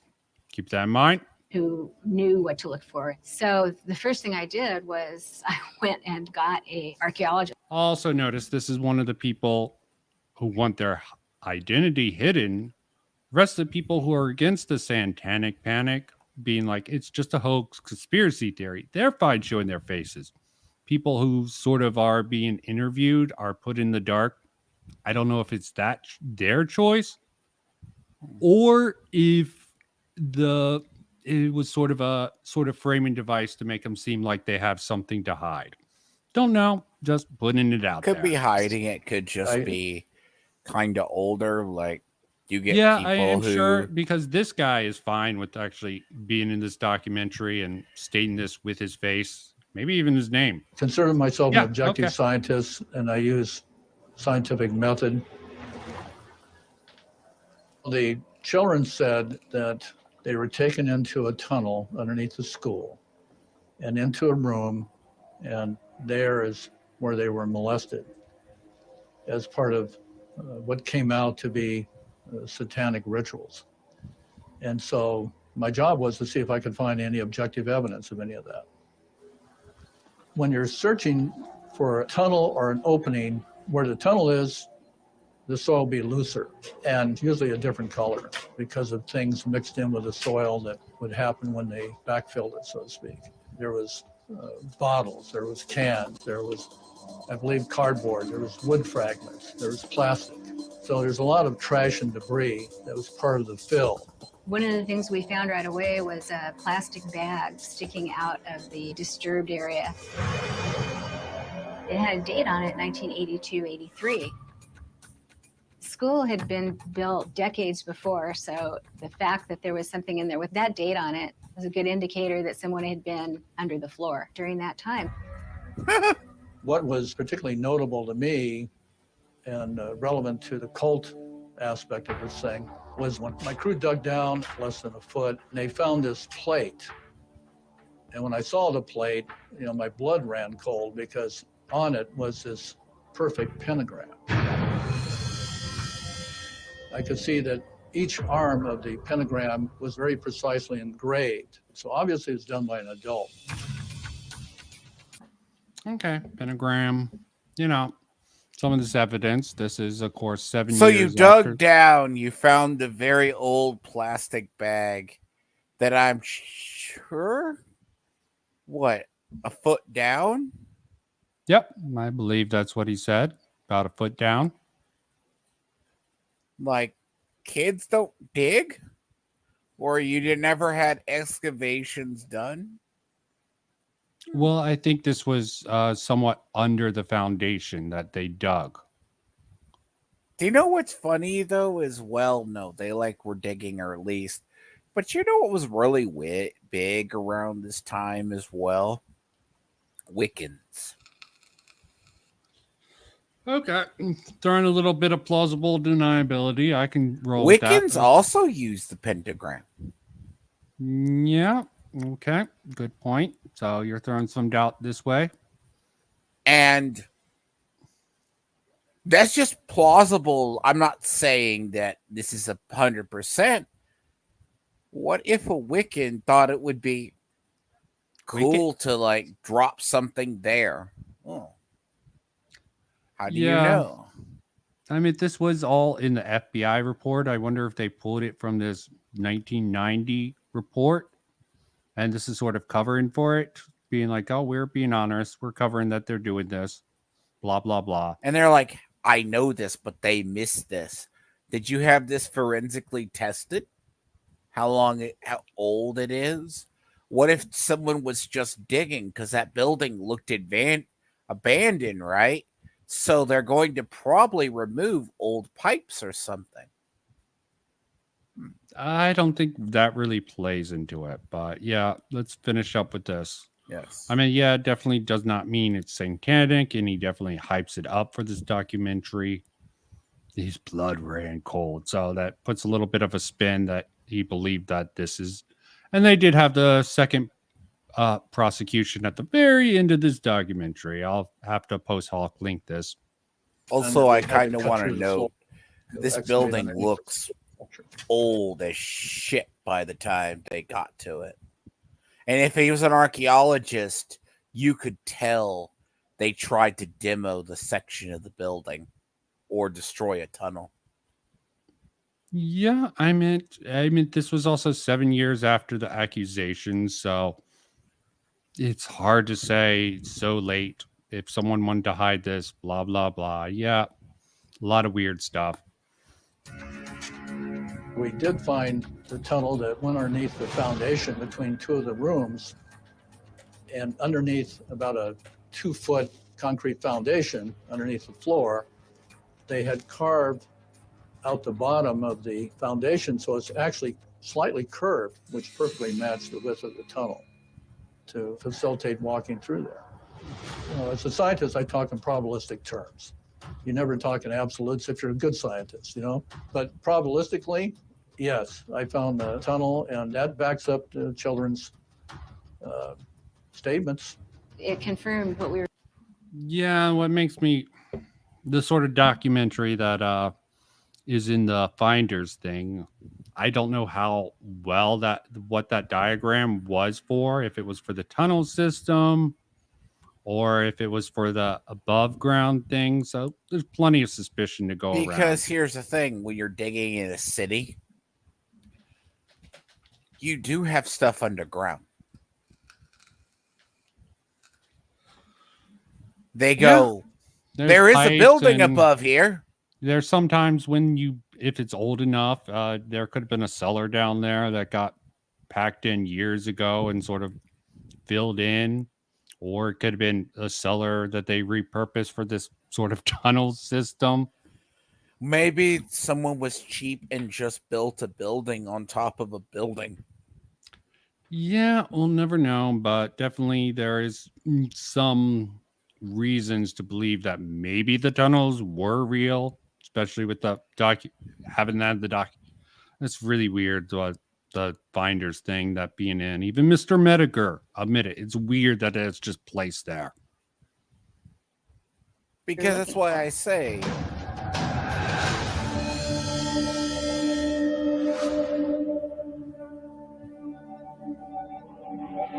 Okay. However, peer reviews of Stickler's work discounted his findings. Why? Okay. Too lacking in detail for my Because taste. as I said, there's concrete underneath the building. You do not know that building was probably underneath a spillway or something weird, right? Well, that's getting into speculation. I mean, you're speculating for why his findings are discounted, which makes sense. There's a whole bunch of reasons, which you sort of briefly went over. But yeah, there's a lot of reason to sort of doubt the claims here. And maybe even the tunnel system wasn't used. It's just very odd. a lot of the facts of the matter. And 30 years later, I'm not going to say, with so little information, makes for a good story, makes for a good Jim stream talking about all this stuff. But again, this isn't really about if this case had any relevance, if these people who were accused. It's just about how the evidence back then was sort of used and why getting brought back up for QAnon's reason. Tunnel expert digs up the lot, digs tunnels into the lot.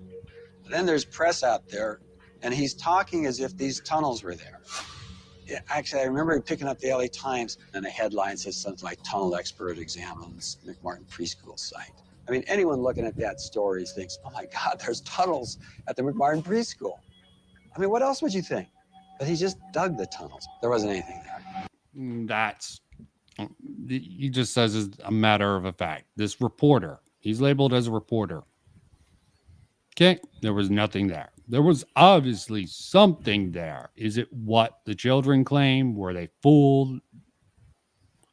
I mean, just because peer reviews, I would have to see them. I don't really want to go that deep. I'm just covering sure all the even facts back of the matter. then, because you had to get into Egyptian tombs and such, you have little, what do they call them?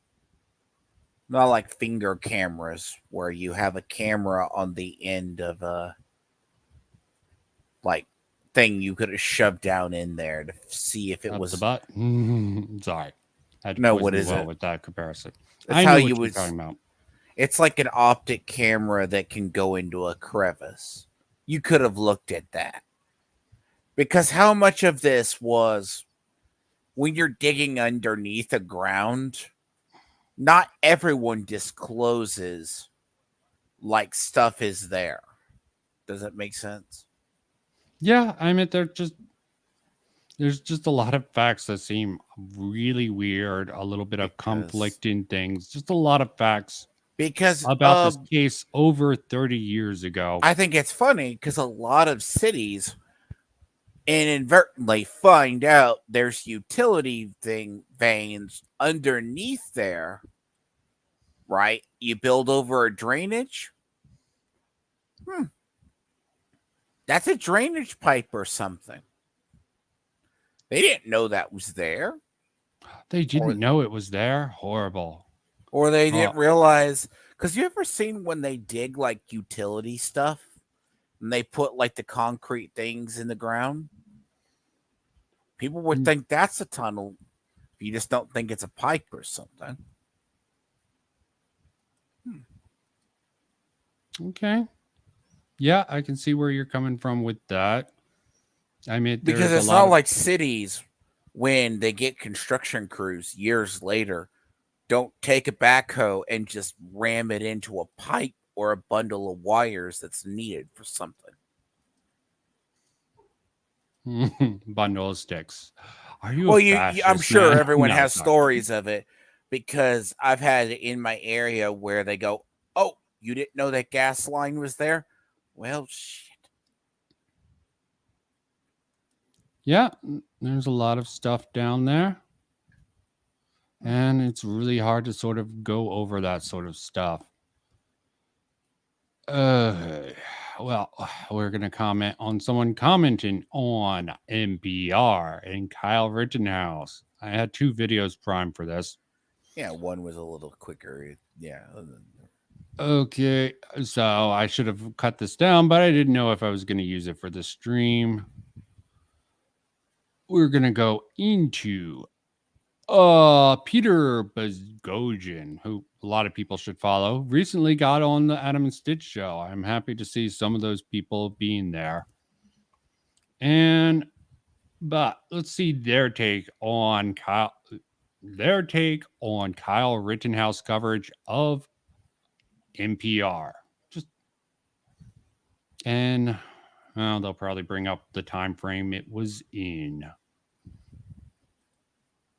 So, Peter Boghossian. I'm probably butchering that name, but that's what I'm known for. Butcher of names. Vincent Martin, butcher of names. Rittenhouse was a massive media failure.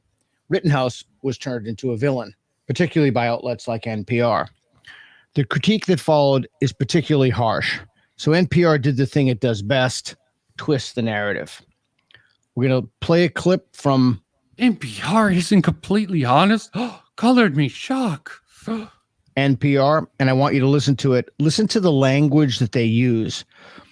This is the language used about a person who was just acquitted in a court of law. All right, let's play it. A range of emotions rippled through this divided country since 18-year-old Kyle Rittenhouse was acquitted on Friday of all 5 charges he faced after he killed 2 men and injured a third during last summer's racial justice protests in Kenosha, Wisconsin. He was found not guilty of first-degree intentional homicide, first-degree reckless homicide, first-degree attempted intentional homicide, and 2 counts of first-degree reckless endangerment. The trial and Rittenhouse himself have become celebrity causes for the far right on a number of issues. Fox News. Take a shot every time you hear the. I'm going to be drunk, man. What do you take away from that? The sort of framing. It's sort of what I pointed out. The framing that she's going with, right, is they say it's QAnon. Now, you could always say suspect. That no, she's not saying it's QAnon here. She's just framing it as a far right. I mean, so QAnon, a far right, like Nazi idea, right? Kyle Rittenhouse went over there to protect a building. All right. Yes, the story of the fact is someone was concerned. I believe it was a car lot was concerned with property damage because of the protest that was planned. So he talked to some people to get some people to help protect their property. I don't even think it was a white guy. I think it was a Indian man, if I remember correctly, but he's probably going to cover this. I have to remember, but it's kind of like Rittenhouse wound up shooting the people for defense that tried to break in and destroy it because it was a summer of love. It is so. It's interesting as well. There was a case about this just as in the January 6th that I bring up. There was an FBI drone over this shooting, but they couldn't get access to it for Rittenhouse's trial because it's sensitive information. Yeah, they would have cleared Kyle Rittenhouse a lot sooner, but you know, I don't even know. Because there was also an informant embedded in a group near this as well. Let's not go too far. Maybe yes, maybe there was someone. That is the tinfoil hat explanation for this. Because the thing about the FBI drone was known, but it's kind of like, but you can't use that in a trial, just as January 6th people can't use certain stuff because... Yeah, a lot of the January 6th, there was a lot of footage that would have actually changed the narrative if it was released sooner. But it wasn't because, you know, reasons. Terrorism. You needed the other. But that's my thing. Like NPR, of course, is going to lie about Rittenhouse because Rittenhouse is the... Oh, don't call it a lie. It's more, you know... a certain framing device with some doubt, you know, just some minor terminology to sort of set the stage. They haven't actually told any lies just yet. They're just doing a description. Let's see how Peter and his buddy does with this. Far right Republicans or extremists. Had a documentary team following Rittenhouse throughout the trial. We, the jury, find the defendant, Kyle H. Rittenhouse. Self-defense has not yet been mentioned, and we're 37 seconds into the clip. And we are at a commercial because I'm too cheap for rad or don't want to get them. But he's absolutely right. You don't use They do not bring up self-defense. I meant, yeah, it is a self-defense case. He's making it seem like more of a murder case when there is a matter of self-defense, bringing up the acquitted of murder charges when not even bringing up they're going with a self-defense case for Kyle Rittenhouse. Definitely is framing the story, especially with some of the terminology that Peter brought up. Mm-hmm. How do you feel, man? The jury reached the correct verdict. Self-defense is not illegal. And on his show Friday night, Fox News' Tucker Carlson showed a longer version of that clip before promoting an upcoming exclusive interview with Rittenhouse. You're reminded that maybe the one person in America who hasn't yet weighed in on the Kyle Rittenhouse trial is Kyle Rittenhouse himself. So for months, CNN and MSNBC and Kamala Harris have been allowed to define.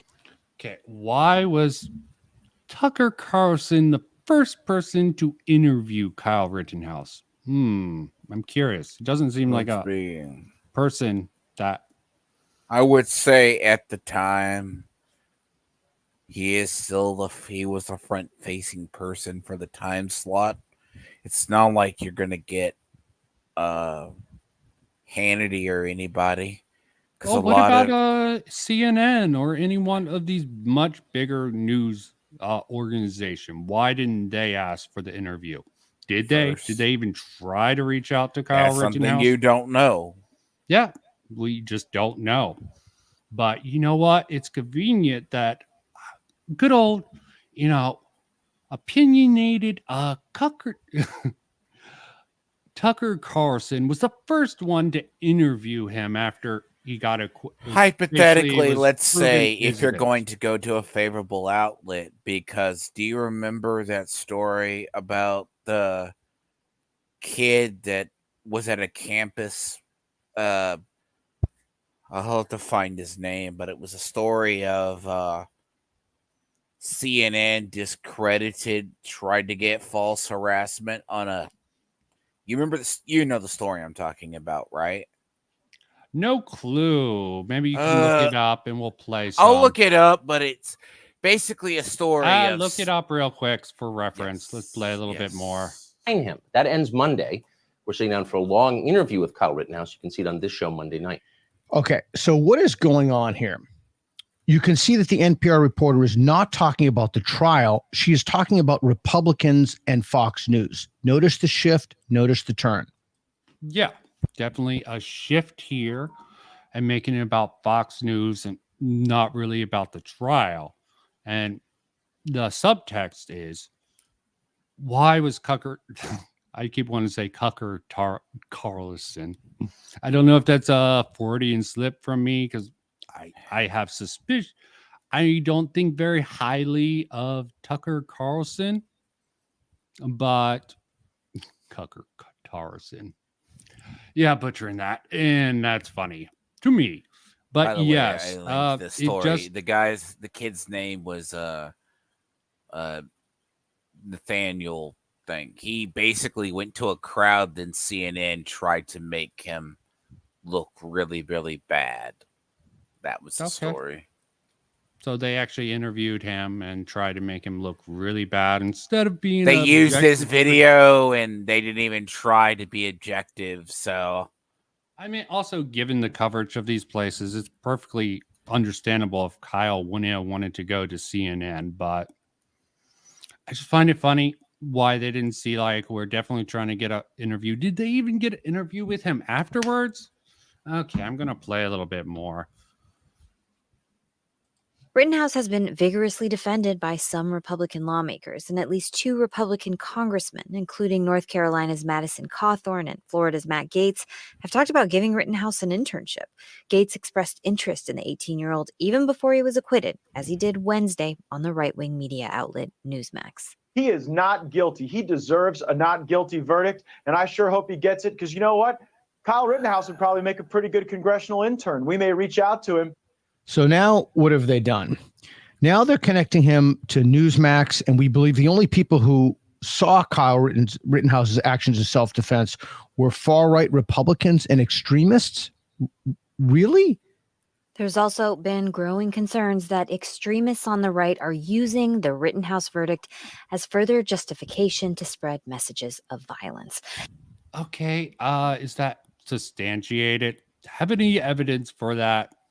I mean, yeah, they definitely painted Kyle Rittenhouse into a corner where these are the people, and them using evidence of these people hyping him up. It's like just because Kyle Kyle Rittenhouse a hero and all that stuff. I don't believe any of that bullshit. Basically, He was just a there is scared the kid in a bad trial. situation You're who thinking of handled the himself trial by very media, greatly. is what you're thinking of. Because modern justice, this is something I think is an interesting topic.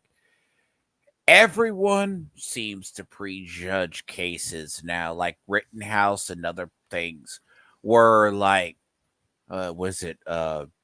case was like Derek Chauvin, and what was the George Floyd one? They all prejudge the trial in the media because everyone, even if you were in another part of the country, it was a trial by media, not a trial by facts, if that makes sense. Yeah, they definitely distorted the facts, cross state lines to use a gun, and a lot of other little things. So, like, media had Rittenhouse tried, true, sealed, and delivered before the verdict was in. And they were like, oh,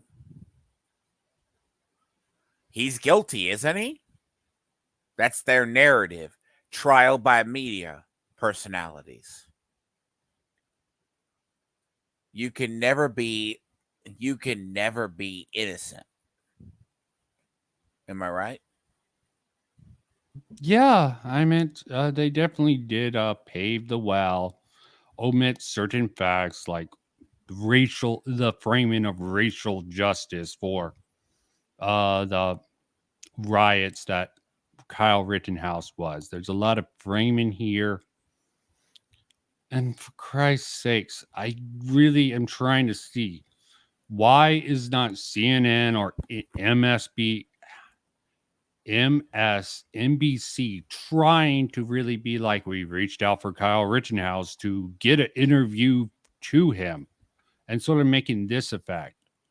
It's making me just doubt that they even reached out to try to get his side of the matter. This is why the concept of trial by media became a common narrative.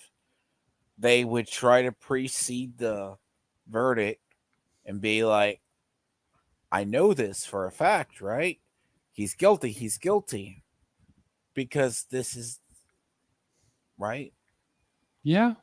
It's like, but then again, the facts of the case completely contradict what was said before, right?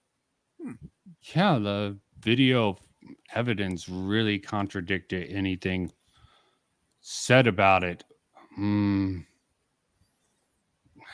But you gotta frame all right gun-toting Americans as bad.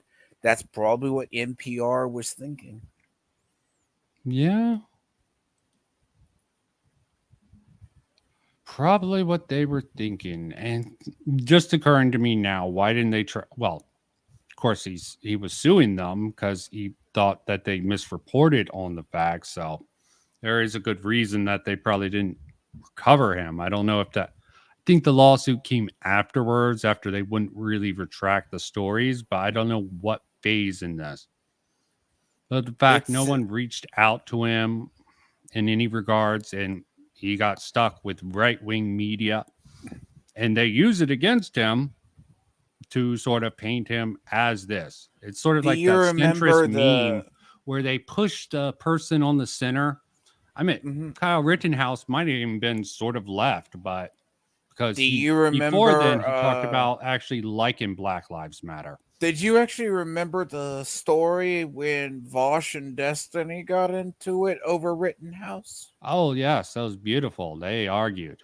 Destiny sort of started winning me over with his Kyle Rittenhouse take. I mean, he had a few things before then I thought was good. I never thought. But that was a great really things about big Destiny. discussion in, like, because Vosh was like, he's guilty. He did this and this, but he's like, okay, but what if this, and this occurred? Well, I have a better example. I talked with one of my normie friends, and he was basically talking about Kyle Rittenhouse. He's crossed state lines, blah, blah, blah. I'm like, really? Have you been keeping up with the trial or anything? No, I've just been hearing about it.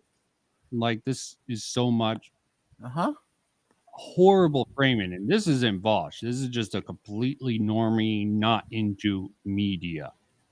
And the mainstream media definitely poisoned the well for Kyle Rittenhouse overall. And it's not the only trial. It's like you didn't get the truth about Ferguson. You know what I mean? The guy basically punched the... Okay. Just think of it this way. As a cop, you have... If someone tries to shoot you, you have like... So, I forget the guy's name that got killed in Ferguson that started that one. Because everyone knew that was bad. So, the guy was walking up a street parallel. That's why he was stopped as suspect, right, in the median of the road. The cop had his orbital socket in his nose broken. He felt endangered, so he shot the guy. Right? You're the one telling the story. Keep going. So, is that not a case for self-defense? Because he doesn't think he's in fear for his life? Cops have to decide to use lethal force on a suspicion that their lives are in danger? When he had just been punched in the face and had his orbital socket broken? Yeah. Okay. Definitely good thing. I definitely would fear for your life, but the cop's supposed to be better at that, blah, blah, blah. You do not know in that moment if he's going to pull out a knife and stab you or something. This was a guy who strong-armed robbed a liquor store or the little corner store. And he didn't even know about this until after. So, just saying, right? The cop had what? How long to figure out how to defend himself? He didn't know if lethal was going to be applied to him.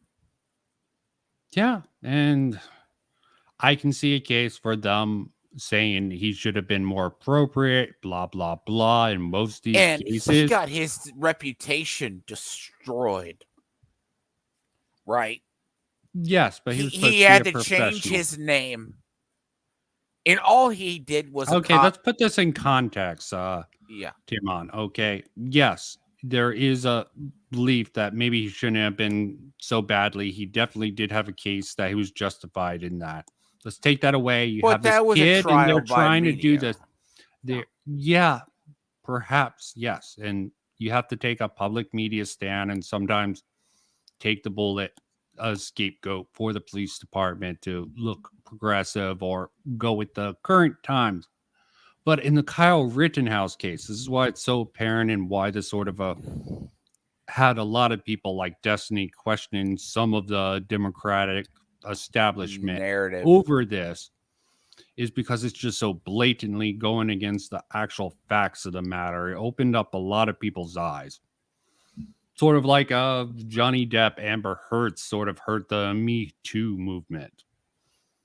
Okay, you don't just say everyone who goes against this sort of thing, every case.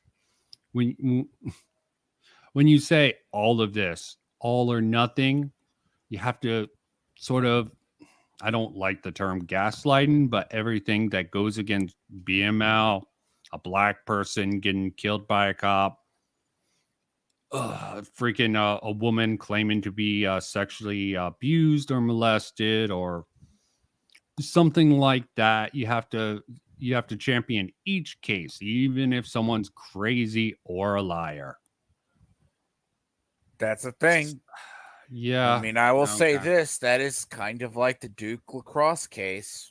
Even though it was proven false, Sharpton pursued that to the end of the earth. Even though it was proven she had filed like one or two other false rape allegations. Yeah, you have to take a really bad stance to condemn everything, to believe all women or to believe all cops are bad. And the Kyle Rittenhouse one, they're coming for the children. He was 17 at the time, okay? Trying to paint him as this, pushing him in the corner, and creating this sort of narrative that sort of went against reality. I mean, yeah, they used technicalities to sort of make him look bad in the press to a point where even one of my normie friends was like, yeah, Kyle Rittenhouse definitely deserves to, be punished for his thing, when he knew almost nothing but what the mainstream media told him. Jeremy Reeves. Oh, sorry if I butcher your name. Yeah, Jeremy. Apparently on Twitter, it's something I didn't know. Vincent found it. It was an anniversary of his acquittal today. Yep. And people were some people were defending him, calling him a hero. Some people which weren't. I don't agree with. I believe he was a scared kid trying to help his community and getting in a bad spot and displaying amazing control given the circumstances. And it's kind of funny coincidence, though, in that whole story, right? He happened to kill like 2 convicted criminals. Yes, one pedophile. One was like One had like domestic charges. Another one was a suspected minor person, lover. Yes, PDF pile convicted, and someone with abuse, and I think even the one had an open trial, open case too. And he saw the one person who survived actually sort of recanted his actual testimony on the witness stand, and no one really made much of an issue that he could have been charged for perjury with either his written testimony to start with, because he pretty much went back and said, oh yeah, basically what that account I gave and what all the reporters are saying who are against Kyle Rittenhouse, that is false. So yeah, they had extremely dishonest. I mean, technically, I guess they put out just the facts that made Kyle look bad and framed it in a really bad way. And this video we were watching to sort of compare this guy, well, he was part of the hoax thing. Because this is a disinfected liberal who still holds a lot of liberal values. He's just against sort of the woke ideology of identity politics. Basically, NPR he's using this as the follow-up to we were talking about the Satanic Panic. And how they framed that very argument. I mean, yeah, looking at all the evidence, there is some reason to doubt that any of the evidence or Satanic Panic actually had any legitimate way to accuse people. Yes, if I was a jury, I wouldn't have actually convicted those people, no matter what, just given the evidence of it. But them tying it to the modern day, QAnon seemed like a far stretch. You're just trying to sort of guilt by association, creating the association between a well-known Satanic Panic and the QAnon, who is a very fringe far-right movement from what I hear. I never met any of them, haven't seen any of their videos, blah, blah, blah. No. So NPR's Odette Youssef covers domestic extremism and joins us now. Good morning, Odette. Wait a second. What does the Kyle Rittenhouse, what does this have to do with domestic extremism? Has absolutely nothing to do with domestic extremism. Nothing to do with domestic extremism, nothing to do with race. Never did. Good morning, Layla. So we know that the day the verdict was read, many on the right, including the far right, were celebrating. How has their message evolved since then among those on the extreme right? Okay, I have to stop you there. So I, like a lot of people, followed the Rittenhouse case very closely. I think I probably watched every day of it. And my interest in the case was because the Rittenhouse case is very clearly a case of self-defense. That's what it's about. Okay. The Rittenhouse case is a story of 4 white guys involved in an altercation, one of them defending himself and using his right, his Yes, I will agree with that assessment.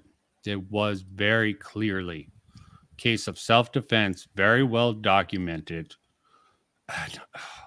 They just, And they're still spinning. There's still people posting on Twitter, and there's a lot of people pushing back against it. There's people who still say it was a summer of love. There was nothing. And I think, talked to our friend Gunrunner, I asked him if after all of the stuff that happened since where he lives, is there still property damage? Yes, there is. Yeah, There someone was claimed that there's billion- more property damage from this summer of love compared to the two towers falling in 9/11. Think about that. That just shocked me. I forget what the actual number of property destruction was from all of that period. And it's just like, yeah. And what this is might be the actual section of the video, but he wasn't maliciously gunning him down, you know. Yeah, he definitely very controlled fire. I mean, it's amazing that he didn't actually strike anyone with a stray bullet, but very good gun discipline.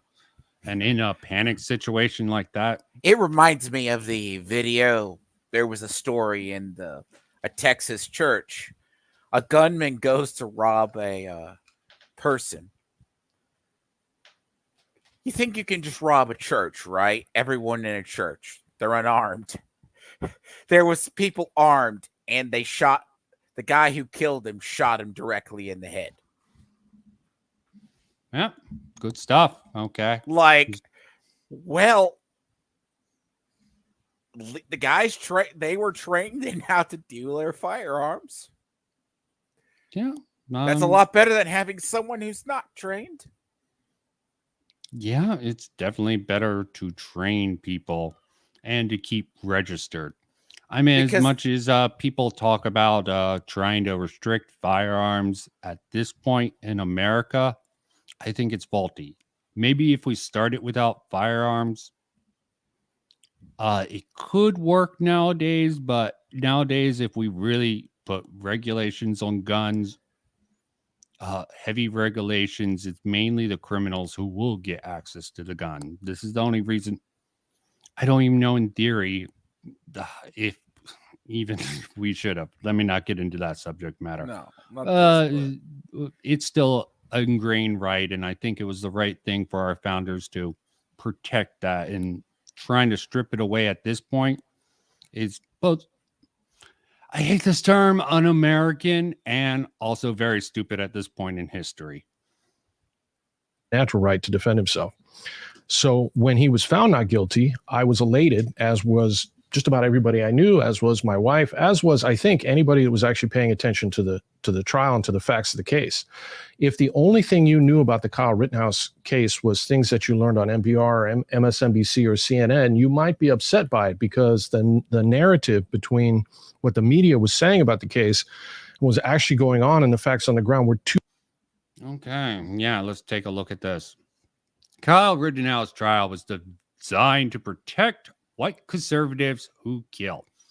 MSNBC. Maybe this is just an opinion piece. The shooter's homicidal acquittal. Oh, sheesh. Even after it. Yeah, he could be right, but he's sort of deflecting to the fact. This is like sort of worrying about the Joker movie might cause people to white incels to start killing people.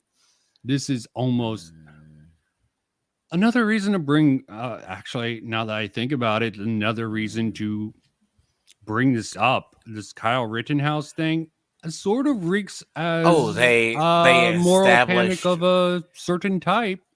They pushed by- actually applied. They said, "Oh, did you know Kyle Rittenhouse liked X group?"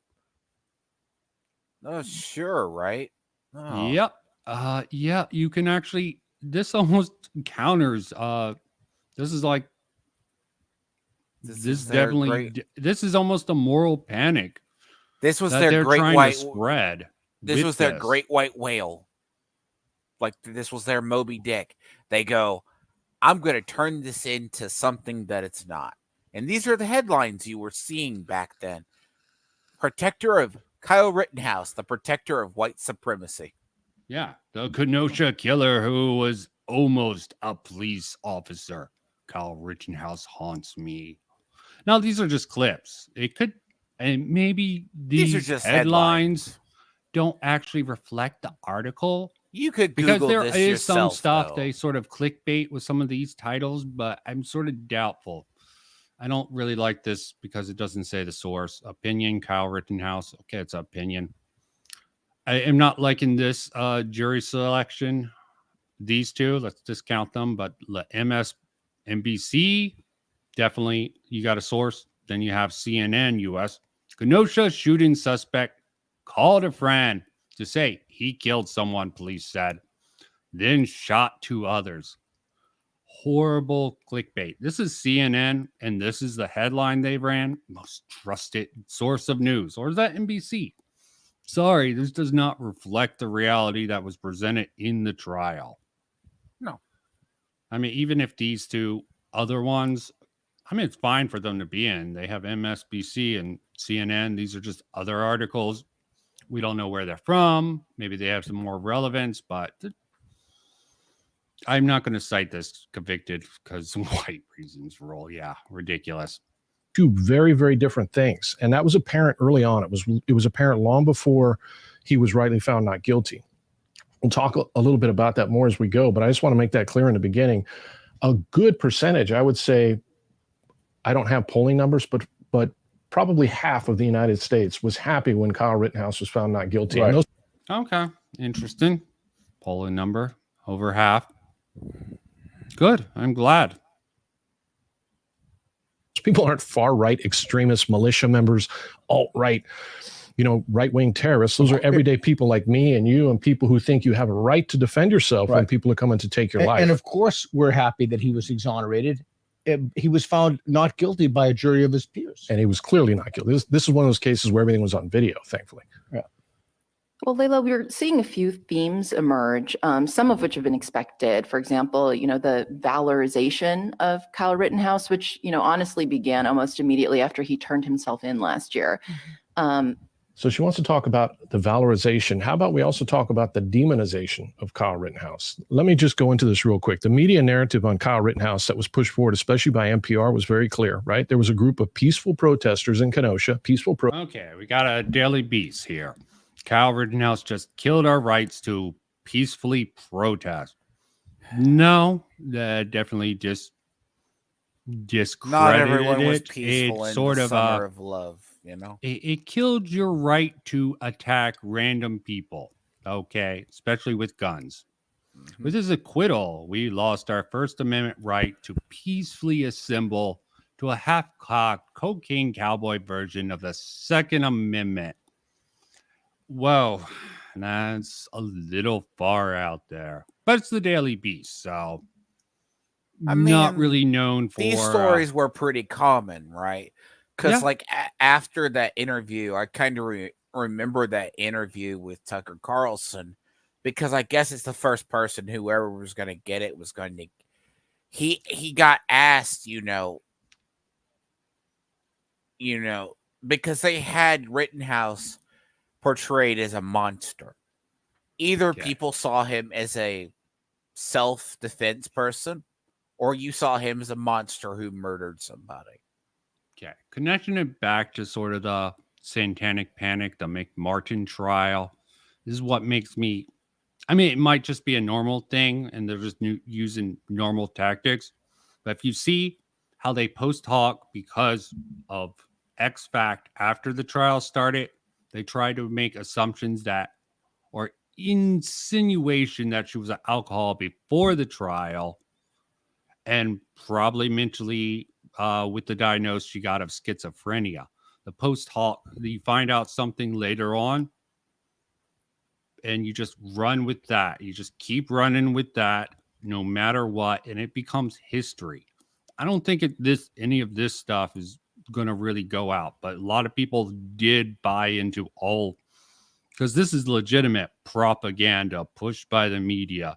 I don't know how anyone can actually deny that all the hit pieces and the framing did not sort of prime people, especially after the trial. People can look at the footage, but people don't want to look at the actual evidence. They just, my side is better than the other side, and vote blue no matter who. It's borderline tribalism, one could say. Borderline tribalism? This is like tribalism on coke, a coked up tribalism. Well, yeah, basically, like, remember, everyone who protested during the Summer of Love was entirely non-violent. There was no property damage. Oh, sort of like that thing where the woman's like that famous scene where the reporter, mostly peaceful, where the fire is blazing in the background. A cognitive dissonance to actually believe that there wasn't. I mean, yeah, maybe most of the people, like, let's say even 99% of the people were legitimately protesting in peace. You still have 1%. I think it's even higher than that in reality, who do take advantage of it. Some of them are trying to take advantage of the protest, and some of them probably legitimately cause the violence because they believe in the protest. It's going to be a certain group, and you know what? So basically, the George Floyd protests, just to give you an idea, they said approximately May 26th and July 8th caused approximately $1 to $2 billion in insured damages. Okay. And let me bring this point back to Gamergate. So let's say it's only 1%. I know it's higher than that. I'm pretty sure. Don't know the exact number, but saying even 1% is underselling how many people were violent and how much violence, especially considering all the damage. Take Gamergate, where there was probably about maybe a little bit more of the people actually doing harassing and all this stuff to these journalists. And they went with the opposite. They took the minority to sort of represent the majority there. This case, they're discounting the minority who caused the violence in the protest to sort of paint all the peaceful protesters of Gamergate as harassers, and people weren't jumping on this and talking about it because they were concerned with ethics in video games, when there was a good concern. Several cases to be concerned with. Sorry, I'm trying to connect everything in the end. I know, that's just the logic, right? Is they said these were largely peaceful protests, right? And then it just happens you have arson, vandalism, and looting was that high. And I've heard the number higher than that. Different cities. I mean, you shouldn't paint everyone who went out to protest in the Summer of Love as if they're these horrible ass thugs who just want to protect, who want to vandalize. It's a very small minority who took advantage of this or legitimately had concerns. Hell, you talk about some cases like the Chaz, the Capitol Hill autonomous zone. How much shit went on that? Why did that go through? There's just so much here that really is rather bullshit, and a prime example of some serious and this is like the tip. This is like tip of the iceberg. So obvious in the fact that people still just sort of ignore it is sort of telling here. Oh, they still believe Rittenhouse is guilty as whatever. Yeah. Doesn't matter. It's a conspiracy theory, I think. It's a very popular conspiracy theory among a lot of people on the left. I even consider myself slightly on the left, and it just makes me I have more I have more minimalistic roots, so some people would lump me in with the likes of Eric July as a libertarian. But frankly, I think libertarians tend to go with their small government, no taxes, a little bit too strong. You need taxes for a strong society. But you know this what? goes to show, like with Satanic Panic, these people believe this, though. They'll latch on to a narrative. There is no narrative, if you are a liberal thinking or you were on the side that Kyle Rittenhouse was guilty, you'll never believe he was guilty, innocent. Yes, and they sort of with the Satanic Panic, they paint the whole thing as just some crazy thing. And 30 years later, it's hard to go back in the cases. I'm sure if someone really looked into it objectively and looked through the cases, they would find at least a few cases where it was legitimate case of child abuse. But history is written by the victors, and a lot of people hate that D&D was given a bad name because of the Satanic Panic craze back in the day. Even I sort of thought Is that was there bullshit. stories With the of magic weird cards and stuff people like who that. use D&D to like go crazy and had murdered people?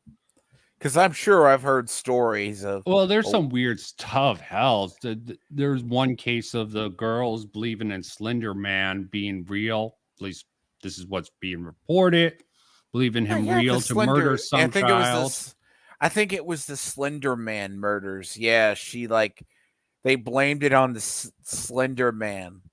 And they might have legitimately been crazy enough to believe it, but should we like scrub the internet of old Slender Man creepypastas because of that? It's just crazy out there. Oh yeah. Let me put this back in there. The Slender Man stabbing, yes, that was I went off the 9 rails with years that. ago. Wow. Oh, it was? Okay. Let's start this off. Protesters who were out there to fight for racial justice, and they were attacked and assaulted by a far-right white supremacist militia member who crossed state lines. He went across state lines. Cross state lines. Across state lines. He crossed state lines. His mama drove him across state lines. Across state lines. Came across state lines. crossed state lines with an illegal firearm and then murdered 2 of them and shot another.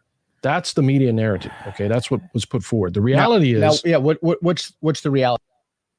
Okay, reality of that is, he crossed state lines, but a lot of his family lived in Kenosha. I think he had best friends. Did he go to school in Kenosha? I think that might not be true, but I think he worked as a lifeguard in Kenosha. He had heavy ties. This was like on the border. And just because he happened to cross state lines, they used this to create this sort of weird sort of narrative around it, which seems to be a red herring, a confusion tactic. Like he was a foreigner. They wanted to implant that he was a young, inspiring militiaist that crossed the border. This is like the modern day equivalent, I would kind of say, with Satanic Panic. Like the idea of you can create a narrative and run with it. People lose their heads over it, right? They say he crossed the border of the state into the city wanting to gun down some protesters. No. Yeah, that does seem to be the narrative that they pushed. Does it have much factual information to actually back it up? No, I don't see where you could get that from. That story. Okay? No. It really was ridiculous that they pushed this one fact, which was distorted to a high degree, divorcing it from the context of Kyle Rittenhouse's life to sort of paint him as some sort of madman from out of state, when a lot of the people he shot came from much further away. I mean, there was people during these protests that were bussed in or came from states over to basically protest, right? Yeah. I remember Save the Children. Kyle Rittenhouse, 17, child murderer. I guess 17 wouldn't be considered. And I mean, you gotta understand, at least he was trained.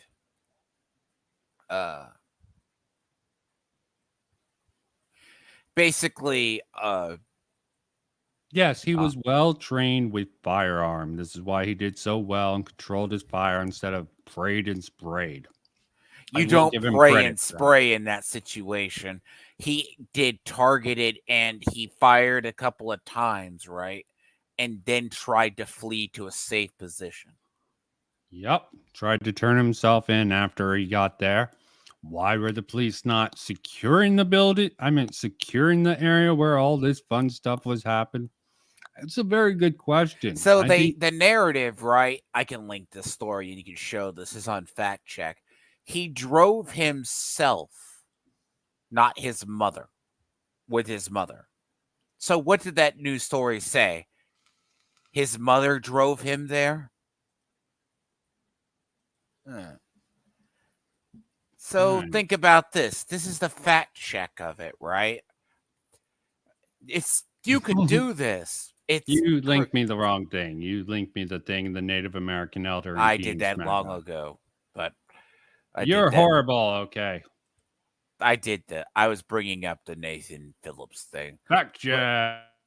Yeah. I mean, it's definitely something that could be related. I want to avoid it. I mean, that definitely does seem to be another case of really distorted facts, but it wasn't that big of a deal as it was with Kyle Rittenhouse. That was national news. Why? The weapon did not cross state line either. Basically, he legally bought it. So that's the fact check article. But what did that article they talked about say? He drove across straight state lines. Okay, yes. Drove by his mother. That's a lie. Okay. Yeah. Fact check. Seems like a really stupid lie. I wonder what was the source of that. Bad data.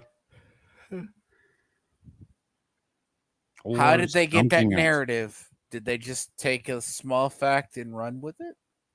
Because this is They're crediting it to Democratic Representative Karen Bass. Figure a Karen would spread something like that. Let me see your manager or mother, Kyle Rittenhouse. Ma. I think there was a time every single politician was like, you got to have a stand on this. No, you don't. Yes, you can actually wait for the facts of the matter to come out. Be briefed on it. You don't have to look into it yourself, but get a trusted advisor to advise you on it. It's kind Make of sure like that during they're the factually based. I put this into it is every candidate, every politician had to have an opinion on this.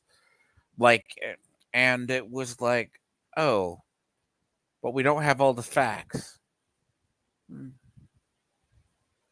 That's why I bring that up, right? Every politician has to be aware of a situation, right?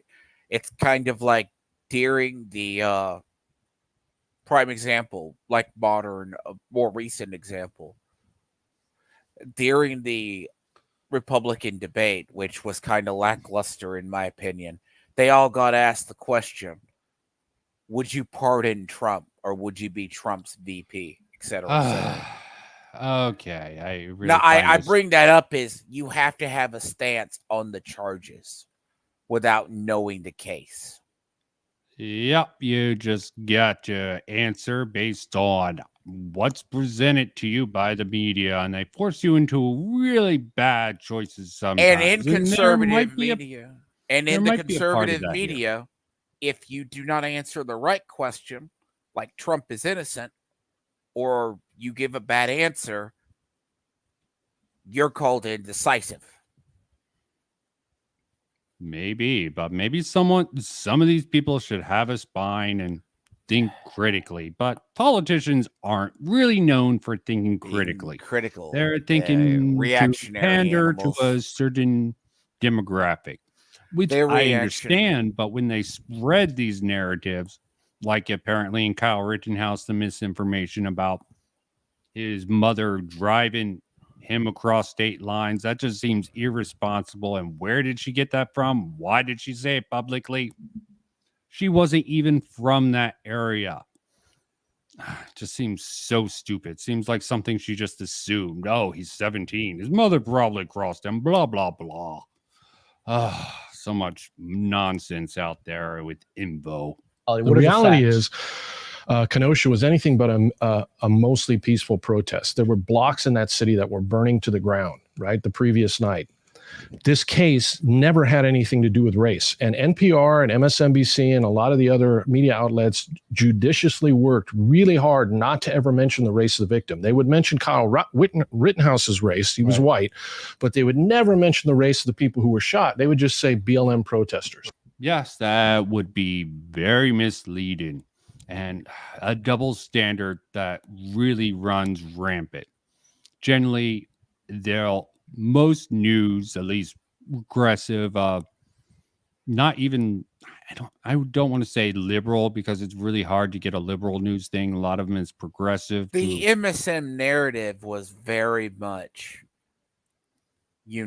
people are bad, right?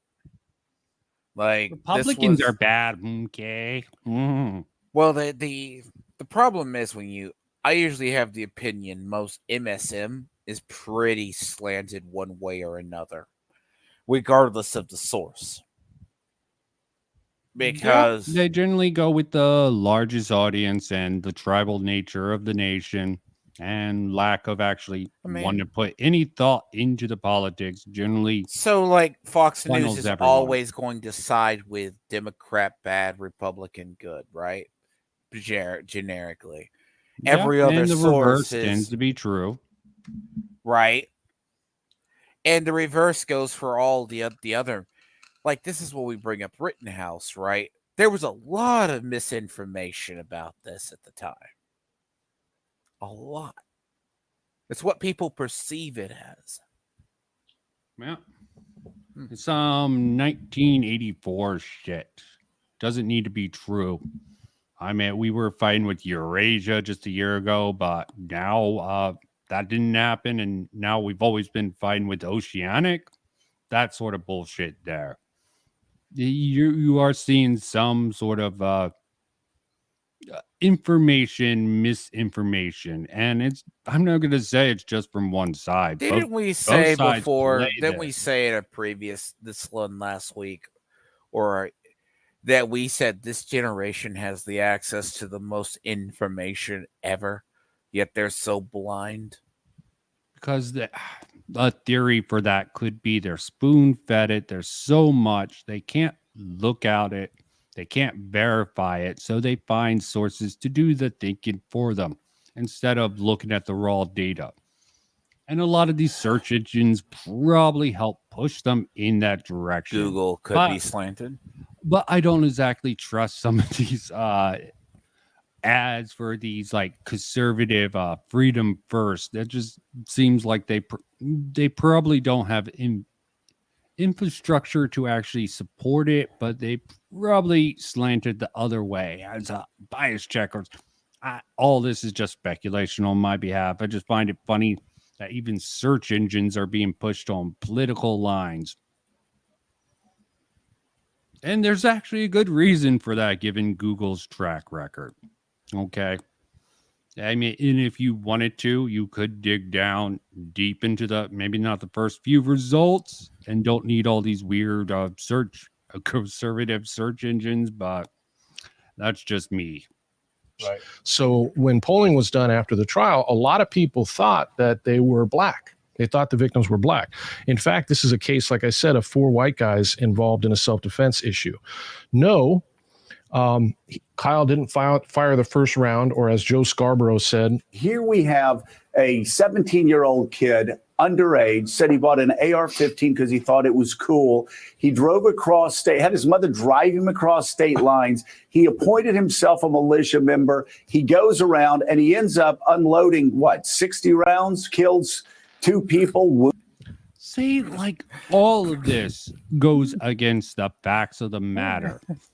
Okay, and look at what it says below. Defense rest in the Kyle Rittenhouse trial. Did this guy follow? Is whoever wrote this teleprompter, he might be reading from a teleprompter. Joe Scarborough. this is like factually incorrect, and this is on MSNBC. He's not even just giving it a negative framing like NPR. This is just outright lies, or maybe you could defend it by saying this is a extreme exaggeration, but I consider something like this lies. Wounds a third person. No, he didn't cross state lines with an illegal weapon. No, the weapon he had wasn't illegal. He was allowed to carry it. And no, he didn't murder anybody. He defended himself. He tried to get away. They chased him down. They tried to grab his weapon. Another one tried to hit him in the head with a skateboard. And he did what he had to do, armed with a rifle at that moment. And he defended himself. And just before we go on, it's like opposite land. It's opposite land. You can see how different those realities are, which you can check for yourself on this case. It's very easy to look up. And the media narrative are completely different things. The NPR narrative. The NPR narrative. And the worst thing I think that happened at the trial was when you had the Portly district attorney who came on there and said, Portly. He said, sometimes you have to take a beating. Let me tell you something, folks. If you're listening, this is very important. You don't have to take a beating, okay? More people are killed. Actually, I think, Tiamon, you should take a beating. I think you need to be beaten. What do you say about that? You have to take a beating, man. Sorry, you just have to take it. Dane and Bob, they get to have a few shots. You can do turtle up, okay? That's only fair. They have more subs. They deserve to beat you. Just a low. I don't mean like the idea. I get that. What do you mean on what they just said? Well, they're vindicated. You keep on going into their comments section and harassing them. I say that in air quotes. No, sorry. I can't go into their comment section. I just wanted to say something completely ridiculous and sort of just this is such nonsense. I can't really wrap my head around it. You just have to take a beating. When is that an acceptable response? When is that something that should be uttered in a court of law? Well, I would. What do you mean? In what fashion? Sorry, just something they brought up. I went off on a tangent. Okay, you went off on a weird. You accused me of this. It was a weird, funny tangent. Okay, sorry if I offended you. I take my beatings from them. God forbid. Verbal tongue lashing. Yes, we get called gremlins. We haven't collected any new titles this week, apparently. But how bad. They're just out of terms. They're not very imaginative for people on the left. Maybe they're focusing on other things right now. Oh, good for them. It's probably better not to focus on their critics. Just hide away in their little goblin cave. Did I just call them goblins? Maybe, but this is so far. I doubt. No, but I look at this right. Like, you should look up right, like coverage of the Kyle Rittenhouse thing, and apparently this episode was also Ibram x Kendi. Oh, that guy's a lovely. We're not going to be covering that, but no. I would have to do research. I've heard interesting stuff about him. Yeah, I believe a quote from him is the way to fight past discrimination is with present and future discrimination, which just seems so mind-boggling, and just like you're just going to move the pendulum and have the pendulum swing. You have racism. In the past there was racism towards black people. You just swing it in the other direction. You're going to have a flashback in the future that is reductive. We need to just dismantle racism. And obviously with that line, maybe he has more in-depth series of videos on Ibram x Kendi. Oh, not even worth it. I mean, it's not even worth it. That's just a dive that I kind of remember all the crap, and I'm like, I mean, his ideas, I think, just sort of like a white fragility by D'Angelo, just straight out garbage that's hard to believe. But probably books like that being circulated and sold probably gives people the mindset to just listen and believe and not care about the white person. Then you forget as well, he got promoted into stardom. Who got promoted? Ibram X. Kendi. Okay. He was like working in DC on something at some point recently. Okay, I haven't been keeping up with him too much. I've heard that it's one of those names you gets thrown around. You remember who it is. But, okay, I'll take your word for it. Let's focus again. I mean, yeah, definitely something to mention, but Killed in this country every single year with bare hands that are shot by all long rifles put together, including the ever deadly and mysterious assault rifles, right? More people die from being beaten to death, a lot of times after one or two punches. So no, you don't ever want to take a beating. You want to defend yourself. And regardless of what that unethical prosecutor tried to state, that's not the law. That's never been the law in the United States. You've always had a right to defend yourself. And that is why Kyle was found not guilty. And we'll talk about who he actually ended up having to defend himself against in a minute. But I just want to make that clear before we go on, because they're still pushing, even after he was found not guilty, they're still pushing the bullshit narrative. All right. Even a year later, people are still pushing that bullshit narrative on Twitter right now. I'm hoping that's reducing. I'm hoping more information. I don't want people kicked off of Twitter for spreading this. I need more people to call them out and say, that's bullshit. Spread awareness, okay? More you lie, the more exposure you get. I hate to call you out. It's not Twitter anymore. It's called X. Oh, screw X. Okay. Sounds like I'm doing something perverted. Let's move on. Right. But now we're also seeing elected officials are calling for it. So, for example, one Florida state representative calling for a federal holiday to be declared for November 19th and calling it Kyle Rittenhouse Day. Wow. And also calling for Rittenhouse to run for Congress. An Arizona state senator calling for Kyle Rittenhouse staff. Okay, how is this news? Okay, this just seems like, oh yeah, Republicans like Kyle Rittenhouse, so Kyle Rittenhouse must be Republican, or he must be guilty of these racism and white supremacy just because people are using him as sort of a beacon. Okay, maybe if you didn't lie so much about Kyle Rittenhouse, maybe he wouldn't have such power in the media that all these people are propping him up. See, there's this problem of, especially with sections of NPR, and you see it in Fox News as well. Tucker Carlson's not a real TV anchor. He was an editorial writer prior to becoming a mainline anchor for a show. So he wasn't a proper journalist.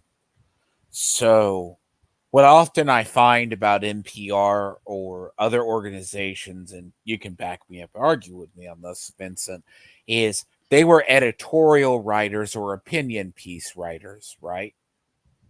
No, I agree with that assessment. So Tucker they come at Carlson these got famous with his sort of crossfire with like Jon Stewart and other really hot topic issues.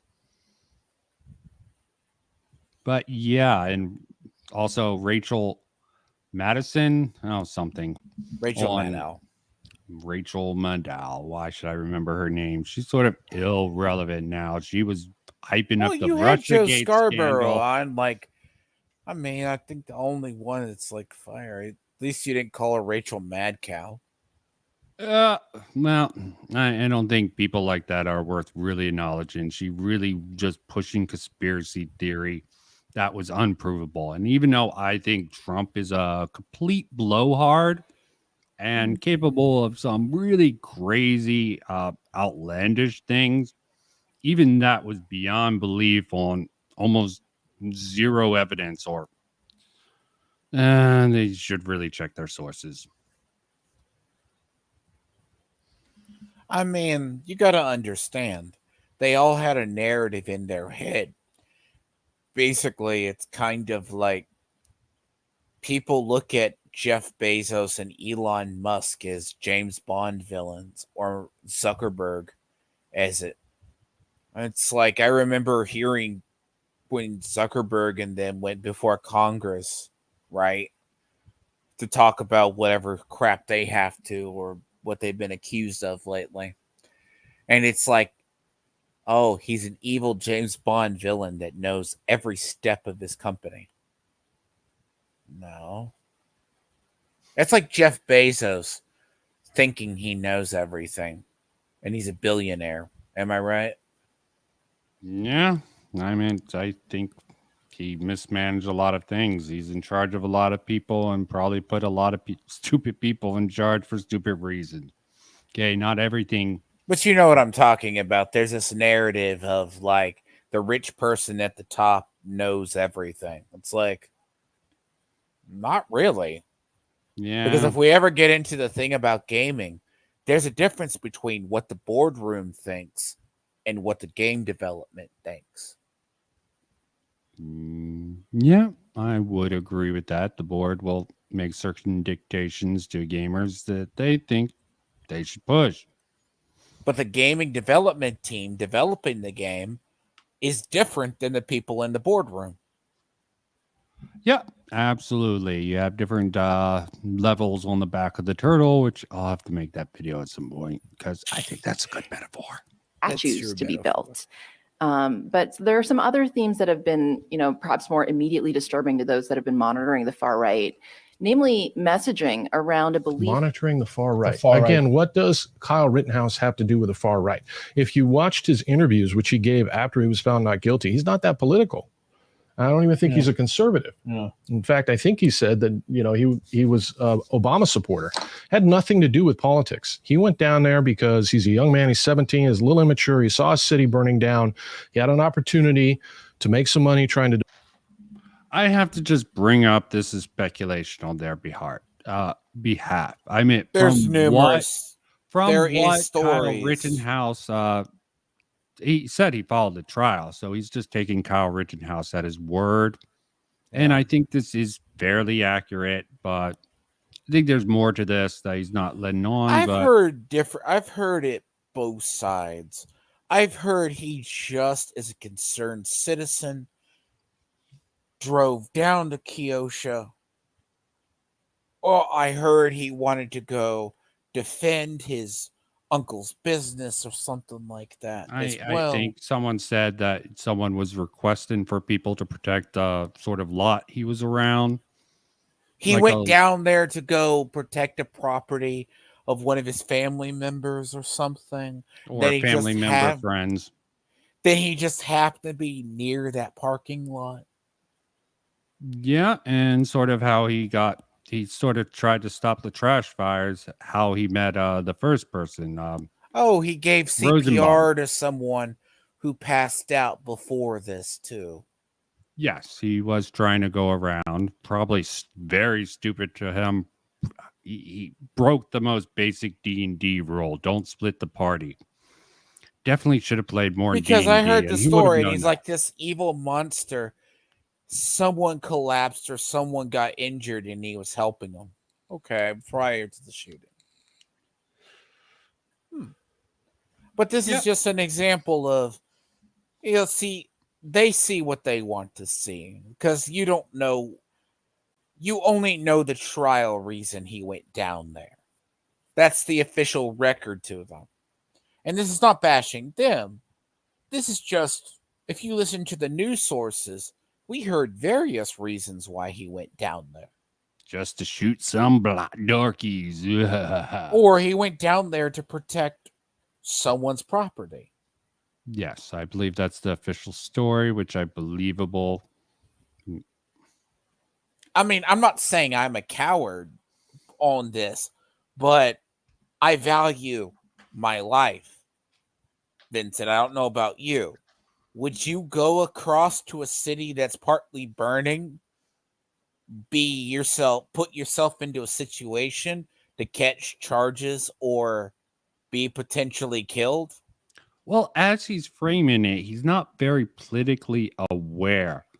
you're assuming it wasn't burning at the time when he was recruited to this. It would have happened in the moment, and he would have sort of went along with it, and probably not thinking it would turn out into anything. Most people don't think that they're gonna be in a dangerous situation, and he probably just, it's hard to say what he was thinking in that moment, just looking around and seeing all this chaos. Maybe he really wanted to help. He was trained as a lifeguard and was I think he trying to wanted to give some help, first yeah. aid support. I think he wanted to help, but this is a narrative that is often not discussed about this. There's a Yeah. lot of people who value their own safety. Yes, Like, there's a lot of people who wouldn't put themselves on the line, even young people like Kyle I'm not going Rittenhouse. to drive Apathetic. across to another state to defend a city that's burning. Yeah. I'll defend my area. Well, technically, this was where someone related to him, the article that family. he linked to me. What did it say? A relative, a best friend bought the gun for him. The stepdad held the gun, drove him home, did not drive, testify. A stepfather's house. Parked at his stepfather's house and drove to downtown. Yes, And you this whole didn't think report. you were going to get involved in a national Yeah, no global one event. ever expects themselves to become the center stage at a very contentious issue like this. So he probably didn't think anything about it. Because there was also this knowledge of assault weapons, which is kind of really a stupid discussion anyways. Because no assault weapons are openly sold. Yeah, let's not get into those little details. I mean, I understand what you're getting at by going into this. There's just so much disinformation. Let's focus on just the lies NPR here. Defend this business owner who had a car lot and didn't want his car lot to go down into ashes like the other one had in the peaceful protest, and wound up being assaulted and attacked by a group of violent criminal actors, all of which had long felony convictions. We should talk about that for a second. Well, let's talk about that. Let's talk about that. There were 3 people involved Because in if this. you don't talk about that, we know they're not going to hear it on NPR. Well, they're not going to hear it. And the other thing is she wants to characterize everybody that wanted to valorize Kyle Rittenhouse. What about the people that want to valorize Kyle's supposed victims, the people that he had to defend himself against? Let's talk about those heroes. Okay, let's talk about it. These are the heroes. Rosenbaum, he was charged with 11 counts of child molestation, 2 of which he was convicted of during a plea bargain. And just to be clear what that means he was raping 5 to 11-year-old boys. He was anally raping boys. That's who went after and tried to grab the gun of Kyle. And yes, if you're legally carrying a firearm in the street in the United States and somebody tries to grab your gun, you should shoot them. Okay. Second one, Huber was a repeat offender of domestic abuse. One of the charges was choking and threatening to gut a younger boy. He was the one that tried to hit Kyle on the head with a skateboard, and everybody said, well, that doesn't warrant deadly force. Let me tell you something. Getting hit in the head with a skateboard does warrant deadly force. If you don't think so, let me hit you in the head with a skateboard. We'll find out.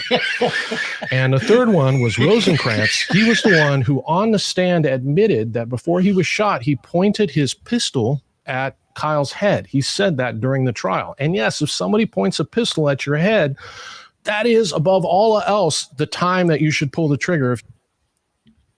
In reality, I think he pointed the pistol at him twice. Like, he pointed the pistol, Kyle put his gun on him, he sort of backed off, Kyle started to turn around. I started remember bringing it down again, if I'm remembering it correct. I remember the narrative that they tried to spin. A skateboard can't kill somebody. Okay. Well, it depends on who's using the skateboard, how they swing it. I mean, there's a lot of factors in it. You can't die, to my knowledge. You can still die from being thwacked in the head. Or you can also just get knocked unconscious, dizzy, dazed, and who knows what will happen. You can get a brain aneurysm from like bleeding in the brain. Yes, there's many ways that can go wrong. None of those. I mean, anyone attacks you, let's just talk about how stupid it is to attack someone with a gun like that. So when they're like, they're the running guns away are bad, from you. folks, but if you bludgeon someone in the head, there was a time not long ago, maybe 300, 400 years, we beat each other with clubs on the battlefield. I don't remember that time. I don't remember history books really going over We it. I'm didn't sure. always just stab people on the battlefield. You had weapons that were like hammers that were meant to be blunt force trauma. So Yeah, generally they had spikes on it, maces. They used the weight of the force to sort of spike through, and it's just that hell. A cannonball typically is just a round thing. It's not sharp or anything. It's just ejected with such speed. most people are familiar with like a medieval, like let's take a medieval battlefield. Like everyone thinks everyone was just fighting with swords, right? No, you have maces, war hammers, other items. What is a mace? A large blunt object. It generally had blades on it Spiked for or- combat, though, but it did use the bluntness also for other factors to. You either killed your opponent by bludgeoning them or you knocked them out. Yeah. And they died later. Yeah, I mean, it definitely inflicted damage. There's many different ways, but yeah, blunt force happens all the time. You hit your head on a concrete ground, that can be painful, and that There's- can knock you unconscious. What? There's people who fall off cliffs, right? They don't die from the fall, like itself. They'll hit their head or something, then bleed out or something. Yep. Taking freaking internal injuries. If you can't get treated enough, you'll pass out and just sort of bleed out. There's many different ways the skateboard to the head can Or inflict parts of the some body. major damage. So it's not really a point to get caught up on, because I think everyone agrees that this is really stupid to think like, yeah, let me hit you over the head with a bat. That has no blade, that has no thing. I mean, how is a skateboard much different? I guess it's a little bit wider. It probably would do less like direct damage to a part, but it's still pretty heavy if you ever really wielded a skateboard. But yeah, we can move past this point, and you're absolutely That wasn't very, but that was a narrative. I swear I heard them spin. Oh, I'm sure they've told a lot of twisting of the truth to try to make this seem like Kyle Rittenhouse was a madman for thinking he needed to defend himself with a gun against all these people, even the guy with the pistol. It's ridiculous.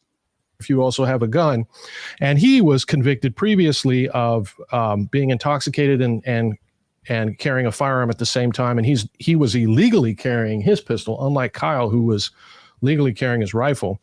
And in that, just to be fair, I would mention Kyle's arrest record too, except he doesn't have one. But that's who they're valorizing. Keep that in mind when you see pictures of these guys put up like there's some heroes. These are men who rape young boys, and they weren't out there to protest social justice. They don't give a shit about social justice. In fact, one of them was using the N-word constantly, trying to antagonize some of the black protesters that were there. They were there to help burn down Kenosha. They wanted to enjoy the fun and burn and loot and riot. That's why they were there. That's who those people are. That's who NPR is defending.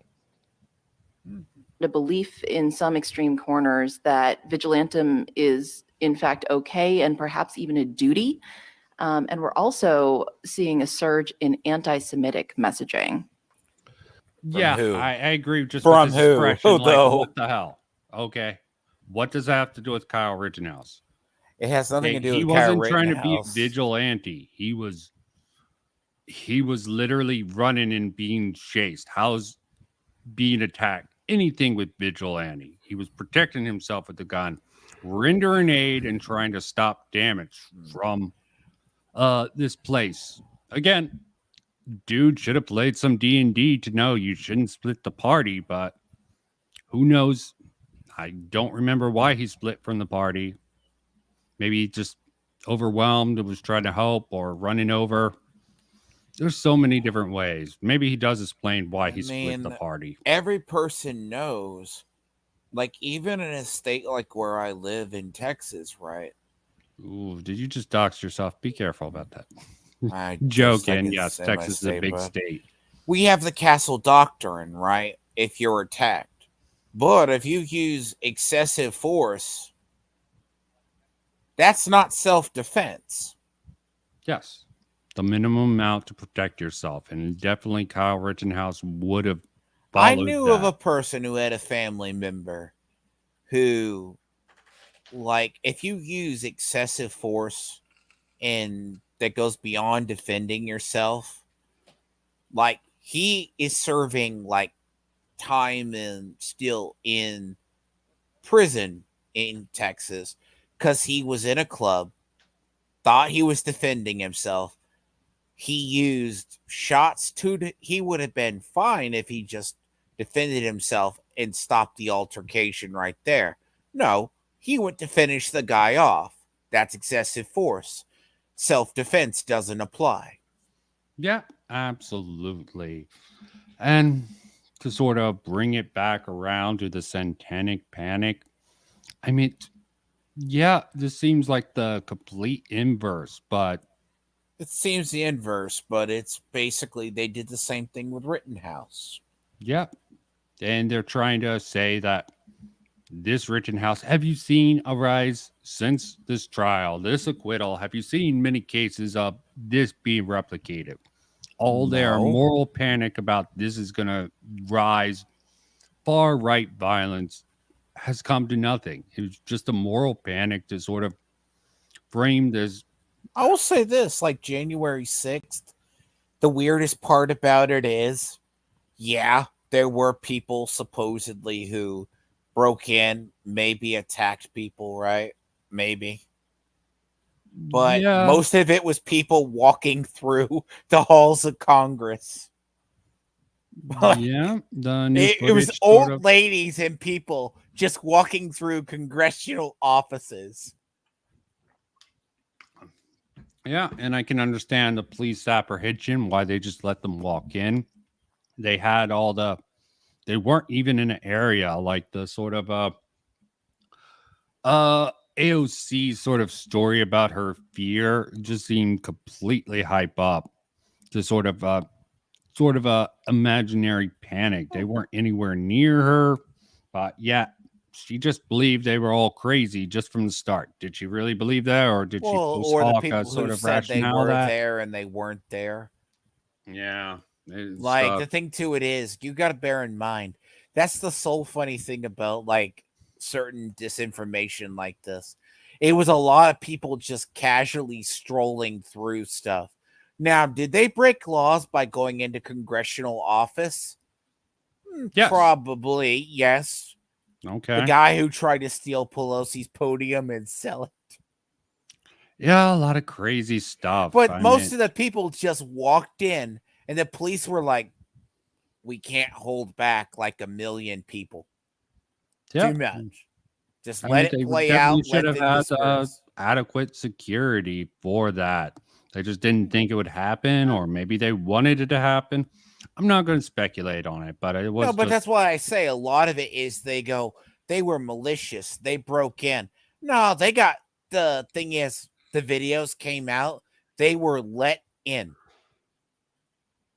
Yeah, there was some weird people, like the woman who tried to climb through the sort of thing, the window and got shot.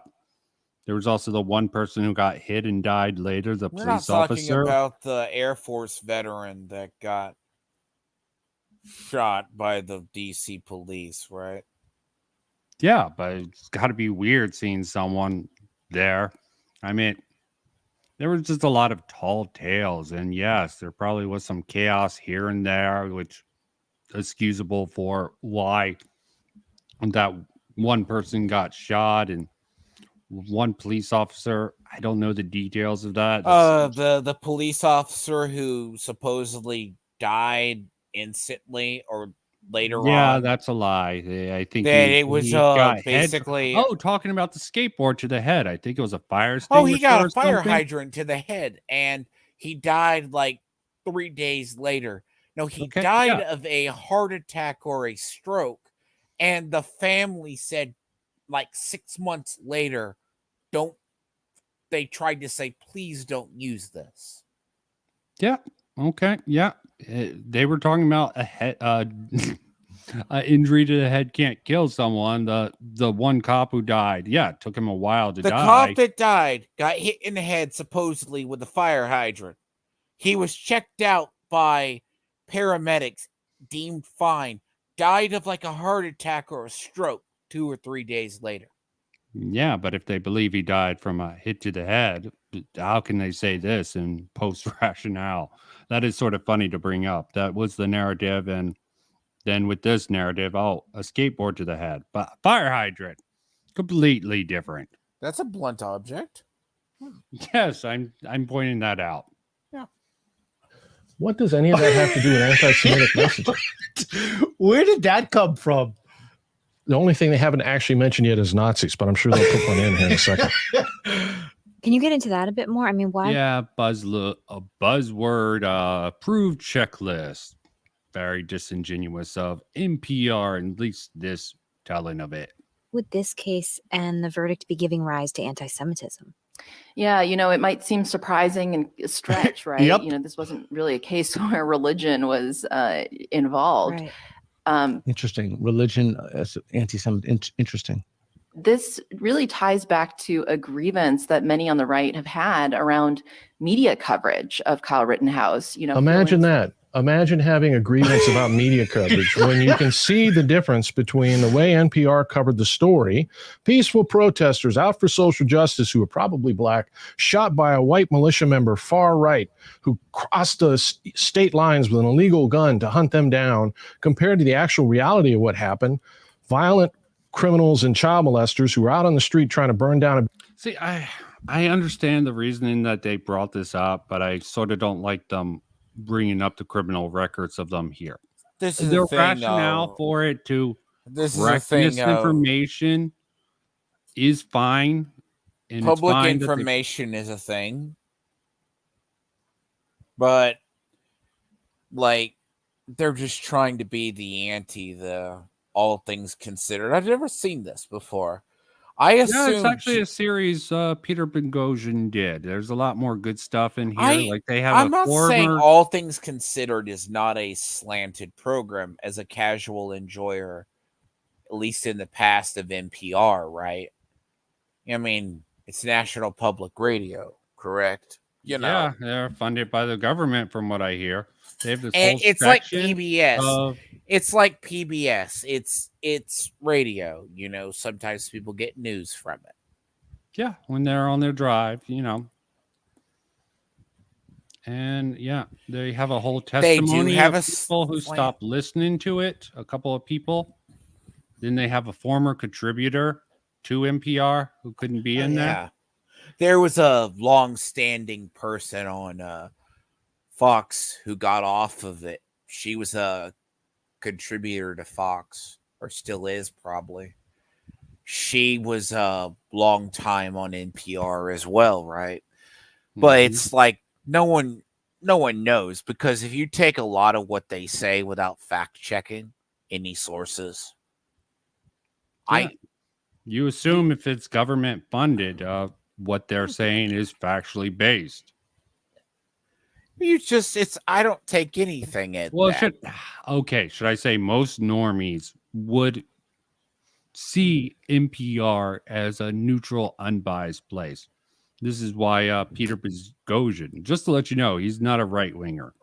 He's definitely one of the left wingers, but He's not quite the total red pilled version, right?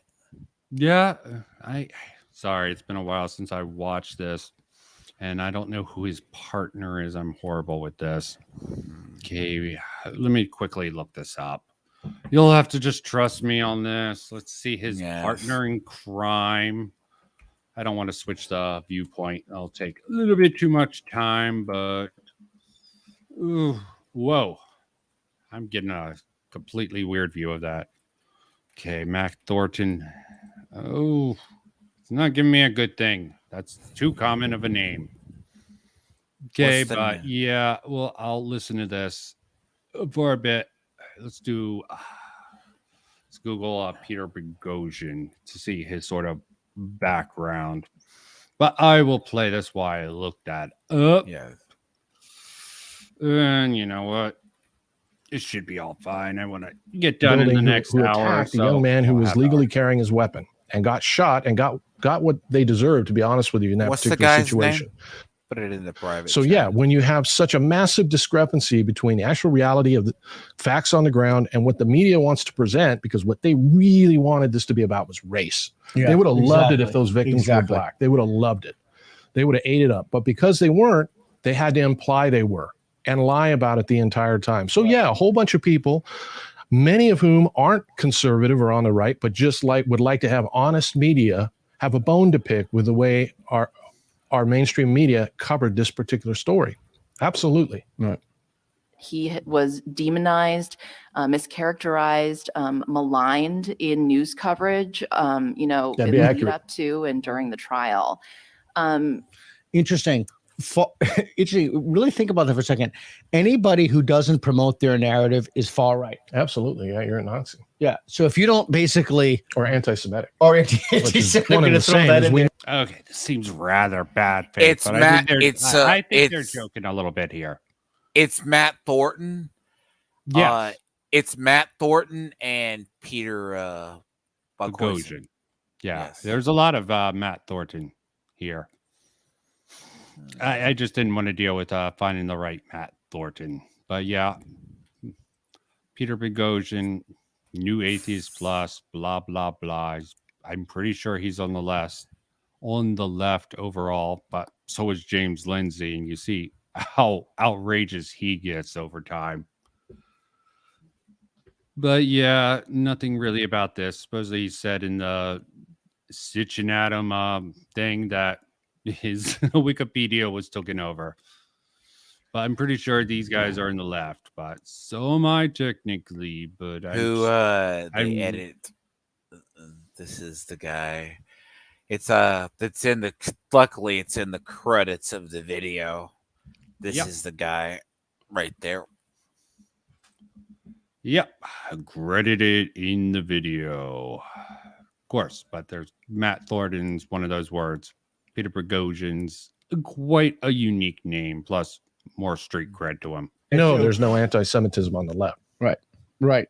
One person who was able to really sort of clarify how that connects back to some of the sort of extremist ideology is Devin Burkhardt. He's executive director of the Institute for Research and Education on Human Rights. Very much part of it was the anti-Semitic belief that Jews control the media. And as a There is, just to be clear here, there is not even a slight iota or even insinuation anywhere in the entire trial or anywhere in any of the coverage that's come out about what happened in this incident that it had anything at all to do with anti-Semitism. That has nothing to do with this case. So what you have here is you have NPR lying and mischaracterizing the facts of the case for over a year, for a good portion of a year, until the trial.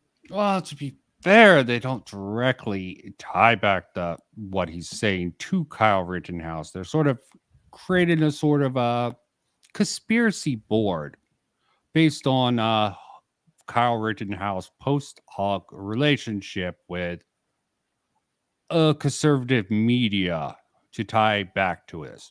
Again, sort of like in the Satanic Panic, how they tied the mental illness and alcoholism, which eventually contributed to the death of Julia Johnson. Sorry, I want to say Jones because it's easier. Julia Johnson, to probably a condition. So they used facts after the matter of the start of the trial to retroactively credit this guy, even though it's clear with how the media was pushing it, Kyle Rittenhouse wouldn't have gotten a fair interview from CNN or MSNBC, considering how they distorted the facts of the trial. I mean, they should have reached out. Oh, God. Such a mess there. trial. will. The trial comes out. He's found not guilty. I will rightly say so, because this though, he is Boghosen is definitely a very. Thank you for finding an interesting little channel here. That's Oh, I like Peter Boghossian. I sort of liked James Lindsay, but I think he went a his little bit Twitter too far is out. total ridoid though. That is, He comes off as a rightoid. I mean, I think he's fallen too far down the anti-woke. He can't see. He sees the worst of it. Yeah, James Lindsay uncovers a lot of horrible facts about what he considers wokeism, but he doesn't. I don't think he has way too negative of a framing and goes too hard on it. he is a professor, right? In the terms of he is an actual thing, but as I said, if you Boghoisen, but his Twitter is total rightoid. What, Literally. Boghossian? Peter Boghossian? Yes. Okay. Yeah. His Twitter is entirely what I call rightoid. I don't know. I mean, I just definitely know he's more. He definitely was with the likes of Brett Weinstein, who's gone a little bit off the reservation. Right there. Personally, That's his Twitter that I put in the private. It's like his channel. It's a little bit, No, I understand. He sort of took a weird stance. I don't blame him for it. I think it's very disappointing. A lot of these people, Jordan Peterson, James Lindsay, Peter Boghossian, have more of a sort of a rightoid audience. Yeah, I'm not really seeing what you're talking about with rightoid with Peter Boghossian. I can agree. James Lindsay come off as I a say sort of, his right-wing I say he's a little nutjob. bit because he brings up like I would call it right positions, like when you go down to his some of his posts, like he tries to be fair, right? Okay, it just must be a difference between us. I don't really see. He has the whole question or some weird polls that are like that I wouldn't want to bring up, but yeah, it's Okay, I disagree. he I don't tries really to be see- fair, but just because you come off as a rightoid on Twitter doesn't mean you're a rightoid. Yeah, absolutely. I mean, the people get easily painted. Like, I don't see it. I mean, I can see why other people could see it. Like, this one, the clip. It's the reverse appearance to natural fallacy. It's a good to be inclusive to everyone. So transsexualism must exist in nature. It's a fallacy. I don't see anything rightoid about this, but I can understand why people would see this as a rightoid thing. See, I don't see this, but it's good to have different perspective. If you think that it would come off as a rightoid thing to some people, I'm sure you're not alone with that. No, it has the appearance of a rightoid, I should say. Okay. Maybe but I'm I just don't doing- think the guy his counterpart comes off more. Okay. I don't know. It's one of Yeah, those I don't things. actually know his political. That's why I wanted to look into it. He's I not mean, I that don't. bad. It's just like, but then again, right? Some people, how they are. Like if you look at his last streams, language of the woke, vandals of culture, audience of the audience. Oh, and yeah, this is probably the most rightoid thing he has. This is interview with Andy No. That was pretty funny. But supposedly he taught Andy No, and that probably counts against him. He warrants a deep dive. I'd have to listen. I'd more listen to him, but I could be wrong. He could Okay. not be, but Well, I consider him not left or right. He's one of these people who probably gets too far in the weeds, and I would consider him almost non-political, because there's nothing that, besides some of his things against wokeism, that doesn't automatically make people a rightoid. Destiny in reality shouldn't take some of the stands he has. Again, wokeism is a term that's probably been poisoned over the years that I would not generally use, but I understand the utility of that now. It's a abolishing of words. Yeah, really hard to figure out. The facts are there, and he was found not guilty by a group of his peers, because how could you find him otherwise when you saw what happened to him? And instead of NPR coming back and doing the honorable thing and posting a retraction or talking about, hey, say maybe we got some of the facts wrong, maybe we could improve our reporting, now they want to try and tie him somehow with an invisible shoestring and no evidence to some anti-Semitic rhetoric. And as a result, it spewed not only into that, but then it allowed them to move beyond that to talk about how, it was an opportunity to go after Jews writ large and to reclaim the United States as a white Christian nation. Moonbreaker is... Oh, God. Moonbreaker sucks ass. And you need to be normal and use... I don't like being normal. Okay. Look, it's cool to have do those you little not segments so I can knock them. Ad block? I think I had a free trial and it ran out, but given my ad block is free. Did you know? Well, fine for you. You want to steal content, you commie. I'm going to just play this. Forget about this. Let's concentrate on this. Stop judging me for not using ad blocker. Stop it. Oh. Imagine that. We don't have any evidence that anything you said has anything to do with what we're talking about. But just to clarify, could you say that over again so we can try and associate Kyle Rittenhouse with anti-Semites on the National Public Radio feed? We've listened to a lot of really bad stories here, and we've talked about it, and we've explained why they're bad. Be honest with you, I think this is probably the worst one. This is their episode 1. Well, maybe they started with this and recorded a lot ahead time. That's interesting. That could be seen as dishonest. Be careful about that. Using the time frame, especially when you put things out of order for some reason. Got to watch out for that, man, Matt. Okay, be careful. People will discount your thing when you're talking about a whole bunch of stories when this is your first episode. But honesty generally isn't something popular thing. It's the worst case of just absolute, complete and total lack of integrity. Yeah. We don't have any evidence that Kyle Rittenhouse was a member of any such group. Right. But we are seeing lots of hope that Rittenhouse will sue and bankrupt mainstream news outlets for their coverage. For those who've been justifying violence, just going over the fact that does he have a case? Is he justified? Do they even bring that up? No, they don't. They're worried about him bankrupting them. It's called libel laws. Okay. You obviously don't care about it. You don't care about the freaking truth of the matter, finding real facts to cover. Fine. I don't have to take you seriously, especially with these bald-faced lies. Wish more people would cover this and make this aware. I don't listen to NPR, so this was quite interesting. I know my mother listens to NPR, so it's a little bit concerning there. I think I discussed it with her one time.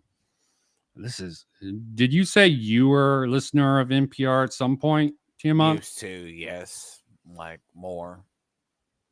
As I said, they have the sort of testimonies in the beginning, which isn't relevant to anything I'm bringing up, that if you do want to check out this series of his. And I do like his talks with people. And I'm glad Adam and Stitch... Oh, I'm saying that wrong. Stitch and Adam. Because you have to say Stitch before Adam. Otherwise, you're just a chud, I guess. What do you mean, Adam and Stitch? The show that some of us weirdos listen to. Guess you're not the biggest fan of them.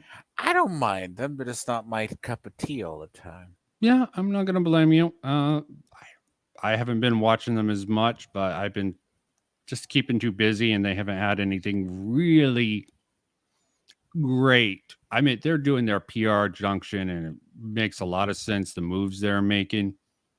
but nothing great. Like Adam got his MMT talk with that one guy. So I'm proud of him. Didn't want to listen, but good for Adam. Silence I with the mean, you notion gotta that there's no understand, political right? solution. No. What do I have to understand? He's just, I'll explain it a little bit later. Okay, yeah. Sorry, I got off on a slight tangent Get through just this because. little part section, yes. Because yeah, it's sort of related to Peter Boghossian. Are we seeing anywhere that perhaps in this verdict there may be a political path for extremist ideas? You know, yeah, I mean, that's been Extremists. so interesting to me because we're kind of seeing two things here. You know, on the one hand, extremists who push for bloodshed in the streets Extremists. are always going to be focused on that, and they continue to be. Oh. You know, there's concern that they're interpreting the verdict to mean that they can now retake. She's referring to the streets that invisible they dog largely- whistles. Yeah, absolutely. The extremists. Just look at the extremists. What about the facts of the matter? Why are you concerned with how the extremists take this? Okay. Who cares about the extremists? They are a fringe faction. You think this is going to really rile them up?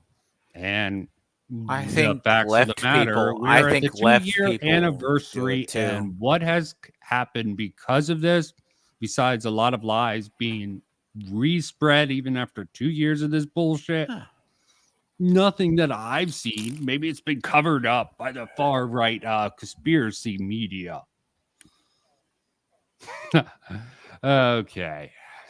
Sorry. Actually felt they had I laughed at lost something I last saw year. pop up. What is she talking about? I have no What idea does what she's any of I've- that have to do with Kyle? Kyle Rittenhouse is not a right-wing extremist. He's not a racist. He wasn't there for political reasons. He was a 17-year-old immature kid who thought he had an opportunity to help defend I don't even know businesses. I don't even know if she knows what she's talking She about. has no idea what she's talking about. You know, in the immediate aftermath of the George Floyd killing, millions of Americans demonstrated against police brutality and for racial justice. And on the far right, you know, there was this notion that they had lost the streets. So, you know, in a way, the Rittenhouse verdict may be a key turning point for them. But on the other hand, the verdict is also prompting some to call for others within the far right to work through established political channels. Here's Burkhart again. Okay. Yeah. Okay. Let's read the title again. Far right extremist heralds Kyle Rittenhouse acquittal. Okay. Maybe. I don't think you're the source to really conflate the two. It's complete and utter. See, Sorry. I would imply, I think Arch brought something up recently. Why do you keep bringing up that far right extremist every time I talk to you? He's not a far right extremist. I know. I'm making a joke about it. No, he brought up something about an article that he covered. And it's like, maybe she was told to write this and doesn't believe this. But how much of these editorials do these people write that they actually believe it versus they're told to write it? That's something unknowable in my personal opinion. Because self-delusion, self-gaslighting, call it whatever you want. Your worldview can hold you. Because It's they like the want fake a it until you gaslighting make it sort story. of thing. It's the fake it until you make it, because some people do sort of self-con themselves to believe they're right. I brought up Andrew Tate earlier. I legitimately think maybe he is just delusional, that he just has this narrative in his head, and the only way he can live with his actions is to create this sort of fantasy within his head where he's in the Matrix. And he's Neo in the Matrix trying to fight against it. Just waiting. Like the article that I sent you about the thing about the hag and blood libel, Arch theorized, yeah, maybe the person who wrote this article, she was told to write an article about Baldur's Gate or wanted to click hate piece or whatever. So it was probably written. Maybe she doesn't care about it at all. Yeah, that could be the case. Okay, completely believable. As for this, I don't even know why these why they're turning something like this into a sort of political battle. Basically, Boulder she's an State. editorial. She comes off as an editorialist. It's like the one person who wrote about complaining that her fear of holes, a whole article about her Xbox because she has a fear of holes for some reason, why that's bad. How that is one of the most ridiculous cases. I'm not going to say that's majority of A video fear of game holes. journalism, but the A fact that fear made of it into holes. any Okay. article was just simply baffling. I'm not even going to say that's a representative of some of the majority. That's just like probably a way far outlier. Maybe it was supposed to be a funny piece, but oof. Iconic, eye-catching piece. I don't know. But that's over. Yeah, but still, I really don't know about Baldur's Gate. Why people are trying to slam it? Maybe it's the industry not wanting to set standards for himself, and they I feel really don't intimidated by know. the game. So they I have to mean, create. I think I will say this. It's like, as I think I said, it's very 5th edition D&D. Look up what a hag is. That's what the hag is in the game. Yeah, Satanic Panic all over again. Okay, I'm trying to finish this up. Yes. Oh, The disturbing thing is there are many on those on the far right who see this as more of an opportunity to engage in the political process to further advance their agenda. You know, the Proud Boys, for instance, were circulating a number of different means saying, okay, yeah, I want to finish this. Proud Boys. I just don't know how this sort of frat boy thing started by Matt. Gavin McGinnis became such a boogeyman. Yes, there are a whole bunch of frat Yeah, boys. Gavin They probably was want to find any reason to fight. Dude, and Gavin was I can give you kind of a quick rundown. Gavin was a loosely bit comedian who would appear on outlets as a color commentator of sorts. He was a lot like Anthony Cumio, and all of them appeared on like the Fox like shows or later Fox shows because I guess of views.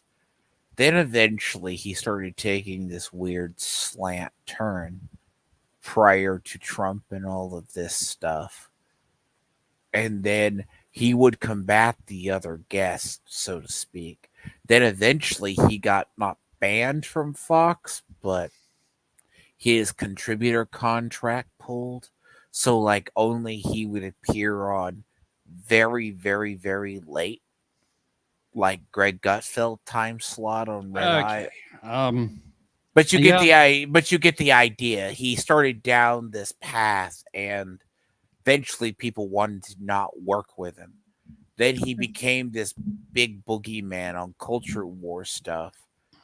And God only knows, I kind of remember how he started the Proud Boys, but it started off as a joke, so to speak. They had this weird hazing ritual where they punched someone while they said all the so many serial killers, serial brands like Kicks, Lucky Charms, blah blah blah. It seems so ridiculous, and they're sort of they're self-admitted misogynist.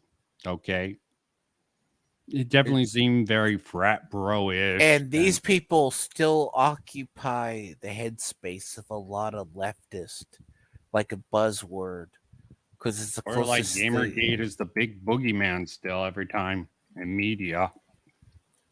Well, or Comicsgate, depending on what brand. Yeah, big boogeyman. Oh well, Gamergate was the first real gate that had any influence. So it's kind of learn from it. So they go, because of Kyle Rittenhouse, you can have vigilantism.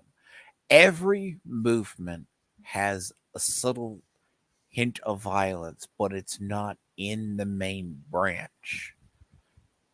Right? There's a difference of when people like Proud Boys show up at a protest. They don't go there to fight. There might be somebody who goes under there, or let's say Antifa is a prime example. They just want to peacefully protest. But there is definitely someone who is in the background who is a more radical version of the branch that wants to throw a fireball. Yeah, there's a whole bunch of madness in there. And Gavin distanced himself from the Proud Boys for probably very good reasons, but he didn't get away from the stigma of starting it. But he is a loose cannon, as that Friday night's Tights appearance sort of showed on. It's sort of even if it was fake, yeah, right? It okay, still could've could gotten him get his. banned. It could have still got the channel struck. And I think I've made this before. Point with Gray. Go look at the comment section of that video. Everyone was like, "Why did you have this guy on?" Yes, okay, even among them. This trial indicates the importance of getting friends in local office. For instance, they cited the judge in this particular case as allies. You know, there's no evidence that the judge was somehow in their Oh, pocket. great. So he smears the judge by repeating something that supposedly I have And the woman actually had to correct him. That's interesting. no idea if this is true. Probably not, considering it's coming from NPR. Supposedly far-right people try to identify with the judge, and he wants to mention that on National Public Radio to now smear the judge as if he's an ally for far-right extremists. Right, and to connect them with the Proud Boys, who again had absolutely nothing to do with Kyle Rittenhouse. Having watched the trial, the judge seemed like he did a pretty good job, especially considering he was dealing with two totally inept and corrupt district attorneys, as far as I'm concerned. That's my opinion. Yes, this seems like throwing this just one interview seems like throwing everything they can at the wall, no matter how far removed from the Kyle Rittenhouse thing it is. It's just everything but the kitchen sink with the far right. It's basically hear this, and then they make a thing of, how do you know this DA is corrupt? Like, okay, that's a weird claim. Like, it's not like the current thing in Georgia with the Trump charges down there. How the federal government and state wants to investigate that DA, which is she's probably corrupt, those ethics charges. And I hold this to, how does someone, whether you work for NPR, prime example, how does the guy know that's a far-right judge? A judge has to be imbalanced for their job. Well, I think that was even too far for them to say. And I think even the woman on NPR is throwing. I just wanted to be like, okay, yeah, they're trying to throw whoever they have on this NPR is just throwing so much at the wall. Even NPR woman is like, hold on. We can't go that far. We can say all these groups are connected to Rowley, but when you talk about the judge, no, a little bit too far for even NPR. But he followed the law very strictly, as far as I could tell, on that trial. It's just the idea that they link the judge to the Proud Boys. You know, there's no evidence that the judge was somehow in their pocket. You know, these extremists are opportunists taking advantage of the moment, but it indicates there may be the extremists, not the people, there may be pursuing an all prongs approach to move their agenda forward, both within the political system and on the streets. NPR's Odette Youssef, thank you. Thank you. That was probably the most egregious example of. Yeah, I don't like the fact that they didn't say it's so far that even she has to sort of correct the record on that.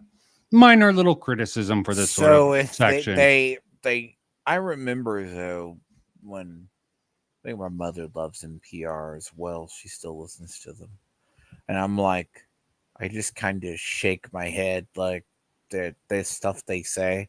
It's like, okay, an extremist group takes advantage of a situation for a momentum gain.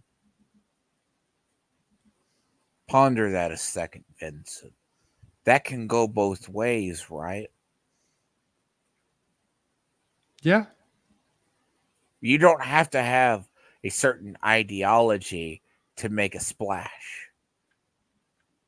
You can just Do it. You just have to have an impact. I think I've proven that with some of my criticisms of video game people. Okay, It's like just like Kurtosis and other people out there. You just see people jumping down the Hackman's throat. Sometimes I think they're justified in jumping down him. But as you said, you find some of his videos a little bit out there. But the way they do it and try to frame how he's presenting it is a little bit too far, in my opinion. Yes, there are definitely criticisms of the Ackman and other people, definitely for Synthetic Man and even Under the Mayo. But I think a lot of people who actually sort of do videos on those people, the smaller guys in gaming commentary, seem to have a very biased perspective. Well, when you cease being a gaming commentary to just generic YouTube once in a blue moon. I didn't realize he just put out a video the other day on the reaction meta. Oh, of course. Jumping on that bandwagon, trying to get his opinion out there because he's so cool and edgy. I don't know. Well, I guess flying too close to the sun on the quantum TV drama didn't help because he's like, well, I'm going to sue YouTube or threaten YouTube. Hey, dipshit, you're hosted by YouTube. YouTube could pull your channel for you threatening them. Yeah, definitely a problem there. I would agree with that generally. You're flying too close to the sun on that point. Okay, got off topic. Let's sort of wrap this all up. Let's listen to them at the end. As I said, I wanted to put a criticism at the end because it's a very nitpicky sort of criticism, hyper focus on them. But I do have to point out there was like two little bits of criticism, which very minor. Of just, I don't even know what to call it, bad propaganda that I've yet heard. Again, keep in mind the context. This came out after Rittenhouse was found not guilty on all charges, when NPR had up to that point. You miss. Oh, I am weird. I must have did something stupid. Did you go back accidentally? I must have pulled something. Okay, I don't know. Can you hear music in the stream? No. Okay. Push this false narrative that I described at the beginning of this episode. And rather than be honest about it, they try to connect the Rittenhouse case to anti-Semitic, far-right rhetoric, militia, right-wing extremists, which the case had nothing to do with that. And it's just a really, really dishonest thing to do. And yeah, I am one of those people that hope Rittenhouse would get out there and sue some of these news organizations, because I think what they did was terrible for America. It's once again designed to drive a wedge between race relations in our country. It was done at a time when a lot of cities were burning down in these mostly peaceful protests. And I think the only thing that will stop them is when it hits their pocketbook. So I hope he does sue them. And just to be clear, you know, Ibram X. Kendi commented on this. This is the other episode that NPR did about the Rittenhouse case. And this was after Rittenhouse was found not guilty. And Kendi once again described Rittenhouse as a white supremacist. Now just lovely. This is why they tied it in Kendi into it. And I don't want to tie into it. So we have almost 4 hours. Good practice. I think we covered things well. Or at least well enough, in my opinion. Oh, look. Okay, rather go with that view. But yeah, interesting sort of tie together. And you can definitely see some sort of parallels with this and the Satanic Panic. And I sort of want to make connections here and there, sort of learn from the past. And even though it's over 30 years ago, NPR is bringing back this. And this sort of, they pulled this from the same year, 2021, this Kyle Rittenhouse coverage after he got acquitted. So it makes you have to wonder why they tried to go revisit in a very biased way the sort of thing. And even if the one video, which I'll try to link in this video, I'll link this video for anyone who's interested and listens to this post hoc, and also the documentary I used in my sort of clip for the NPR in the description. Did you have any final words, Tiaman? No, What I'm you good. thought of this? It's a little bit out there, but I think I need to branch out, but I probably will be taking a break from this, but I definitely want to try to keep track and see if try to do a review of that Satan Wants You documentary when it comes out to see how it all ties together instead of just that interview. Any final thought? No, you're all good. You can Okay, are you appearing on anyone else's stream or videos that you are aware of? maybe next week me and Gray have something planned. Do you have it recorded or is it just planned to be recorded? I do not know at this point I because guess Gray is we go through it. Yeah, Gray can be a bum sometimes, but overall good guy when he's not being a bum or a fire starter. Well, anyone who listened is future, anyone who popped up, thank you and have a good night. Bye.